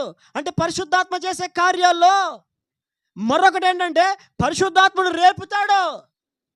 ఏమన్నా సంసోను, రే నాన్నా, నా కోసం బ్రతకాలి, నువ్వు నా కోసం జీవించాలి. ఇదిగో శత్రువులు మీ ప్రజలను అనగదొక్కుతున్నారు, శత్రువులు మీ ప్రజలను హింసల బారి పడేశారు, శత్రువులు మీ ప్రజలను నలుపుతున్నారు. శత్రువులు మీకున్న సమస్తమును కొల్లగొడుతున్నారు. ఈ సమయంలో నీ ప్రజలు అనగా నా ప్రజలను విమోచించడం కొరకే నువ్వు లెగాలే లెగాలే, నా పని చేయాలి. నువ్వు పరిశుద్ధాత్ముడు ఏం చేస్తాడు? రేపుతాడు రేపుతాడు. ఒరే, నువ్వు నా కోసం బ్రతకాలి, నా కోసం జీవించాలి, నా పని చేయాలి, పరిశుద్ధంగా బ్రతకాలి. పరిశుద్ధాత్ముడు రేపుతూ ఉంటాడు రేపుతూ ఉంటాడు. పరిశుద్ధాత్ముడు నీలో లేడనుకో, దేవుని కోసం బ్రతకాలన్న ఆలోచన నీకు ఉండదు, దేవుని పని చేయాలన్న ఆలోచన నీకు ఉండదు, దేవుని కోసం ప్రయాసపడాలన్న ఆలోచన నీకు ఉండదు, ఆత్మల కొరకే ప్రసవ వేదన పడాలన్న ఆశ ఉండదు, ఆత్మల కొరకే పోరాటం చేయాలన్న ఆశ నీకు ఉండదు, దేవుని కొరకు ఏదోటి చేయాలన్న ఆశ ఉండదు, దేవుని కొరకు బ్రతకాలన్న తృష్ణ ఉండదు, దేవుని కొరకే జీవించాలన్న మనసు ఉండదు నీకు. పరిశుద్ధాత్ముడు నీలో ఉంటే రేపుతాడు నిన్ను. ఏం చేస్తాడు? ఏదేమైనా దేవుని కోసం బ్రతకాలి, దేవుని పని చేయాలి, శత్రువును ఓడించాలి, శత్రువుని కోట గోడలు కూల్చివేయాలి, శత్రువు యొక్క దుర్గములు ఓడలాగాలి. ఇలా రేపేవాడు ఎవరు చెప్పండి? రేపుతాడు ఆయన. ఏం చేస్తాడు? రేపుతాడు. ఏమని రేపుతాడు తెలుసా? నానా వాక్యం చదువుకో బాబు, బిడా ప్రార్థన చేసుకో, బిడా దేవుని సందికి వెళ్ళు, బిడ్డా అబద్ధాలు మాట్లాడుకో, బిడ్డా ధైర్యంగా బ్రతుకో, పరిశుద్ధంగా బ్రతుకో, యథార్థంగా బ్రతుకో, నీతిగా బ్రతుకో, భక్తిగా బ్రతుకో. ఎవరు మార్గం తప్పిపోతున్నా నీవు నాలో నిలబడు నానా, నిలబడు. రేపుతాడు ఆయన. అప్పుడు దాకా రేపబడిన సౌలు తర్వాత రేపబడలే. శత్రువులను తరవడం మానేసాడు. ఇంకా అసలు పని మానేశాడు. ఇప్పుడేం చేస్తున్నాడు? మిత్రులను తరుముతున్నాడు, కుటుంబీకులను తరుముతున్నాడు. అంటే ఏంటి? దేవుని ఆత్మ విడిచిపెట్టేసిన తర్వాత ఇంకా ఒక మనిషి రేపబడడు. ఏమమ్మడు? రేపబడ్డాక దేవుని కోసం బ్రతకాలి, దేవుని కోసం జీవించాలి, దేవుని కోసం ఏదోటి చేయాలి. ఇదిగో నీలో ఉన్న ఆ కసి, ఆ మంట, ఏదోటి చేయాలి, దేవుని కోసం ఏదోటి చేయాలి అని మండుతుందా? అయితే పరిశుద్ధాత్ముడిని రేపుతున్నాడు. గుర్తుపెట్టుకో, పరిశుద్ధాత్ముడు ఏం చేస్తున్నాడు? నిన్ను రేపుతున్నాడు. ఒకవేళ నీలో అది లేదా, పరిశుద్ధాత్ముడు ఏం చేస్తాడు? రేపుతూ ఉంటాడు. ఏమని రేపుతాడు? వాక్యం చదవరా, చెయ్యి, ప్రార్థన చేయి, నా కోసం బ్రతుకు, మందిరంకి వెళ్ళు, ఉపవాసం ఉండు, భక్తిగా బ్రతుకు. వాళ్ళందరూ అబద్ధాల మాటలు నువ్వు మాట్లాడుకో, వాళ్ళ యథార్థంగా జీవించకపోయినా నువ్వు మాత్రం యథార్థంగా జీవించు, నిలబడు, నాలో కష్టపడు, నా కోసం. రేపుతాడు పరిశుద్ధాత్ముడు. పరిశుద్ధాత్ముడు లేకపోతే చెప్పండి. పరిశుద్ధాత్ముడు పని చేయకపోతే లోపల ఆడు బతికాడంట్లే పరిశుద్ధంగా, ఆడు బతికాడండి నీతిగా. చాలే మీ వాళ్ళందరూ పాటించేశారులే వాక్యం. అర్థమవుతుందా? పరిశుద్ధాత్ముని ద్వారా జరిగే మరొక కార్యం ఏంటంటే రేపబడతావు. నీవు ఏమవుతావు? కాపాడుకో. మీకు విషయం చెప్పనా? దావీదు తప్పిపోయాను కదా, తొలగిపోయాను కదా, ఇంక ఇలాగే కంటిన్యూ అయిపోదాంలే అని అనుకోలే. అవునా? ఎలాగ స్టెప్ డౌన్కి వచ్చేసాను, ఇంకా ఇలాగే ఉండిపోదాంలే, ఇంకా ఏం వద్దులే, సామాన్యంగా బ్రతికేద్దాంలే అని అనుకోలే. మరలా రేపబడుతున్నాడు. అందుకంటాడు, దేవా నేను ఎక్కలేని ఎత్తైన కొండకు నీవు నన్ను ఎక్కించయ్యా. అయ్యా నా ప్రాణము తల్లడిల్లగా ఇదిగో బూదిగంతముల నుంచి నేను నీకు మొరపెడుతున్నానయ్యా. నేను ఎక్కలేను, కానీ నేను ఎక్కలేని ఎత్తైన కొండకు నీవు నన్ను ఎక్కించయ్యా. పడిపోయాను కొండ మీద నుంచి, జారిపోయాను కొండ మీద నుంచి, దిగజారిపోయాను స్థితిలో నుంచి, కోల్పోయాను ఆత్మాభిషేకమును, కోల్పోయాను వరములను, కోల్పోయాను పరిశుద్ధ జీవితాన్ని. అయ్యా మరలా ఎక్కించు నాయనా, నేను ఎక్కలేను. రేగుతున్నాడు. కారణం ఏంటి తెలుసా? ఆత్మను కాపాడుకుంటున్నాడు. ఏం చేస్తున్నాడు? ఆత్మను కాపాడుకుంటున్నాడు. ఒకసారి చూడండి, లోడ్ ఏమైనా ఎక్కువైందేమో. ఆత్మను కాపాడుకుంటున్నాడు. ఏం కాపాడుకుంటున్నాడు? ప్రియ దేవుని బిడ్డ, నువ్వు చాలా జాగ్రత్తగా వినాలి. ఈ సమయంలో దేవుడు చాలా తేటగా నీతో మాట్లాడుతున్న మాట. పరిశుద్ధాత్మను కాపాడుకున్నావా? కాపాడుకున్నట్లు జాగ్రత్త పడ్డావా? కాపాడుకోవడానికి నువ్వు దాన్ని గుర్తించావా? నీకు మేలు. పరిశుద్ధాత్మ ద్వారా ఏ కార్యాలు జరుగుతాయో దేవుడు చాలా తేటగా మాట్లాడాడు నీతో. నువ్వు పరిశుద్ధాత్మను కాపాడుకోవడంలో చాలా నిర్లక్ష్యంగా ఉంటున్నావు. అందుకే దేవుడు నీతో మాట్లాడుతున్నాడు. పరిశుద్ధతను కాపాడుకున్నట్లు నువ్వు చాలా సోమరితనము చూపిస్తున్నావు. అందుకే దేవుడు నీతో మాట్లాడుతున్నాడు. పరిశుద్ధాత్మను కాపాడుకున్నట్లు నువ్వు చాలా వెనకబడిపోతున్నావు. అందుకే దేవుడు నీతో మాట్లాడుతున్నాడు. ఇంకా నువ్వు పరిశుద్ధాత్ముడు నో లోపల పనిచేస్తున్నాడన్న ఆలోచన లేకుండా బ్రతుకుతున్నావు నువ్వు. అందుకే దేవుడు నీతో మాట్లాడుతున్నాడు. ఈరోజు పరిశుద్ధాత్ముడు నీలో ఉన్నాడన్న సంగతి గుర్తించు. ఇష్టానుసారంగా ప్రవర్తించుకో, ఇష్టానుసారంగా జీవించుకో, శృతి మించి మాట్లాడుకో, శృతి మించి ఫోన్లు నొక్కకో, శృతి మించి ఇతరులతో స్నేహాలు చేయకో, శృతి మించి పడుకోకో, శృతి మించి తినకో. జాగ్రత్తగా కాపాడుకో. పరిశుద్ధాత్ముడు నీలో ఉన్నాడు. నువ్వు కాపాడుకో. వీళ్ళందరూ ఎవరో బైబిల్ ఇప్పుడు నేను జ్ఞాపకం చేసిన వాళ్ళందరూ ఎవరో పరిశుద్ధాత్మను కాపాడుకున్నారు. మోషే, యెహోషువ, ఇంకెవరు, ఒత్నీయేలు, తర్వాత గిద్యోను, దావీదు, వీళ్ళందరూ ఎవరు పోయి సౌలు, వీళ్ళందరూ ఏం చేసిన వాళ్ళు? దేవుని ఆత్మను పొందినవారు, సంసోను పొందినవారు. అందులో కాపాడుకున్న వాళ్ళు గనులయ్యారు. కాపాడుకున్న వాళ్ళు చాలా జాగ్రత్త. నీ దేహం ఏంటో తెలుసా? నీ దేహము పాడు పనులకి ఆలయం కాదు. నీ దేహం ఏంటో తెలుసా? పాడు ఆలోచనలకి ఆలయం కాదు. నీ దేహము దేవుని ఆలయము.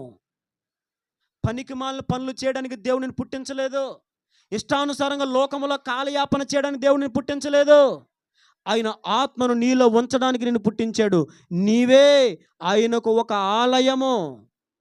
కాపాడుకో జాగ్రత్తగా. పరిశుద్ధాత్మ నీలో ఉన్నాడా? నువ్వు ఎక్కడున్నా లేపేస్తాడు నిన్ను. ఏ చీకట్లో ఉన్నా లేపుతాడు నిన్ను. ఏ బలహీనతలో ఉన్నా లేపుతాడు నిన్ను. జారిపోయిన పరిస్థితులైనా నిన్ను లేవనెత్తి నిలబెడతాడు ఆయన. మనం పాడుకుంటాం కదా పాట, ఓడిపోనివ్వడు యేసయ్య, ఓడిపోనివ్వడు, ఓడిపోనివ్వడు యేసయ్య, ఓడిపోనివ్వడు. పని రోజైనను ఓడిపోనివ్వడు, చేజారిపోయిన స్థితులైనను ఓడిపోనివ్వడు. ఓటమి తప్పని రోజైనను ఓడిపోనివ్వడు, ఓడిపోనివ్వడు యేసయ్య, ఓడిపోనివ్వడు. ఈ పాటలో నాకు బాగా ఇష్టమైన పదం, చేజారిపోయిన పరిస్థితులైనా ఓడిపోనివ్వడు. ఇక ఓటమి తప్పదు, ఇంకా ఓడిపోయాను ఇంకా అనుకున్న సమయంలో కూడా ఆయన ఏం చేయనివాడంట? ఓడిపోయినవాడు. అబ్బా, ఎంత అర్థవంతమైన భావం. నిజమే. ఇంకా నా వల్ల కాదు, నేను చెప్తున్నా, నీ వల్ల కానిది నీతో చేయించడానికి పరిశుద్ధాత్ముడు నీ కొరకు దిగొచ్చాడు. నీ వల్ల చేత కానిది నీ ద్వారా చేయించడానికి ఆయన నీ దేహమునే ఒక ఆలయముగా మలుచుకోవడానికి ఇష్టపడ్డాడు. భక్తులందరూ అలా అనుకున్నారు, అమ్మ నేను చేయలేను, నా వల్ల అవ్వదు అనుకున్న వాళ్ళే.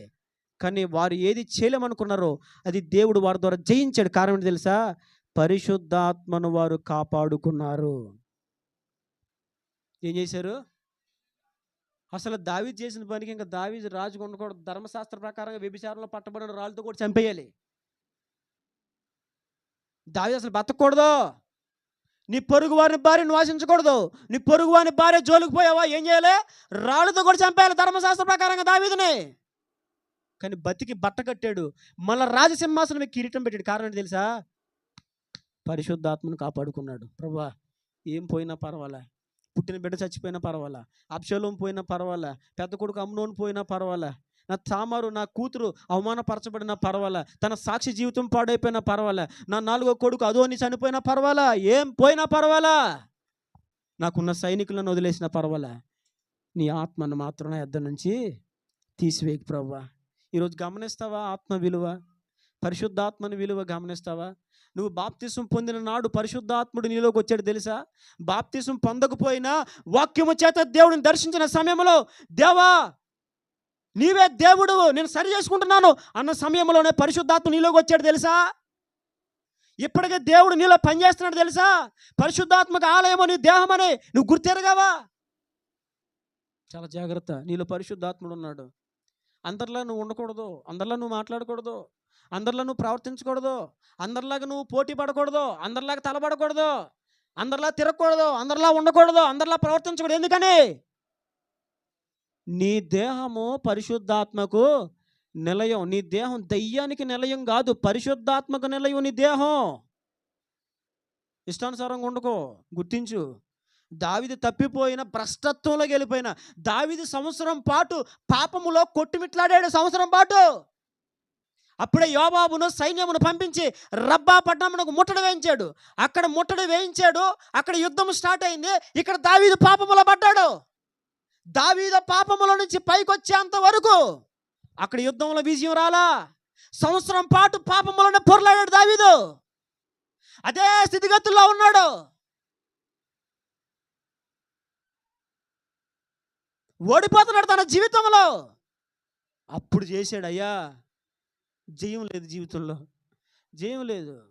ఎక్కడికి వెళ్ళినా జయించి వచ్చేవాడిని, సంవత్సరం పాటు జయము లేదు. మందసము, గుడారము, సైనికులు దండులో ఉన్నారు, యుద్ధ భూమిలో ఉన్నారు. దావీదు ఇక్కడ ఉన్నాడు పట్టణంలో. విజయం వస్తుందని చూస్తున్నాడు, రావట్లేదు. జయం వస్తుందని చూస్తున్నాడు, రావట్లేదు.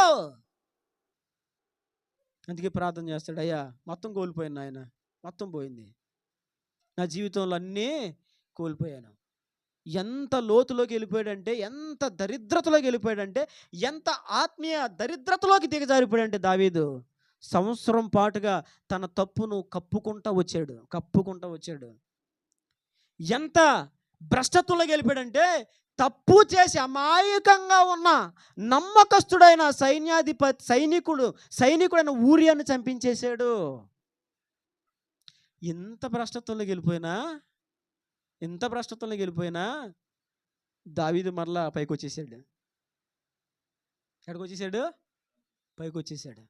ఇప్పటికీ భక్తుడు ఎవడరా బైబిల్లో వీరభక్తుడు అంటే దావీదు అని చెప్పాల్సింది ఎవరైనా సరే, అందులో సందేహం లేదు. కారణం ఏంటి తెలుసా? ఎంత తప్పు చేసినా పరిశుద్ధాత్మను కాపాడుకుంటున్నాడు. అయ్యా తప్పు చేస్తున్నా నిజమే, కానీ నువ్వు నన్ను వదలకు ప్రభువా. పొరపాటు జరిగింది నిజమే, నువ్వు నన్ను విడిచిపెట్టక నాయనా. నాలో లోపాలు ఉన్న మాట వాస్తవమే, కానీ నువ్వు నన్ను వదలకు ప్రభువా. నేను బలహీనుడనన్న మాట వాస్తవమే, కానీ నీవు నన్ను విడిచిపెట్టకు ప్రభువా. భక్తిహీనంగా బ్రతుకుతున్న మాట వాస్తవమే, కానీ నీవు నన్ను వదలకు ప్రభువా అని ప్రార్థన చేయాలి. భయం వేయాలి అసలు నీకు. ఈరోజు దేవుని ఆత్మ లోపలున్నా కూడా చాలాసార్లు బరి తెగించి తిరిగేశావు. కానీ ఇప్పుడైనా సరి చేసుకో. దావీదు అంటాడు, అయ్యా నీ ఆత్మను నా యొద్ద నుంచి తీసివేయకు ప్రభువా. చేస్తావా? ఈరోజు ప్రార్థన చేస్తావా? దేవా నీ ఆత్మను నా యొద్ద నుంచి తీసేయకు ప్రభువా, నీ ఆత్మను తొలగించుకు ప్రభువా. ప్రార్థన చేస్తావా? మోకరించుకుందాం, ప్రార్థన చేసుకుందాం. దేవుడి మాటలు మన వెనుకలు దీవించి ఫలింపచేయును గాక.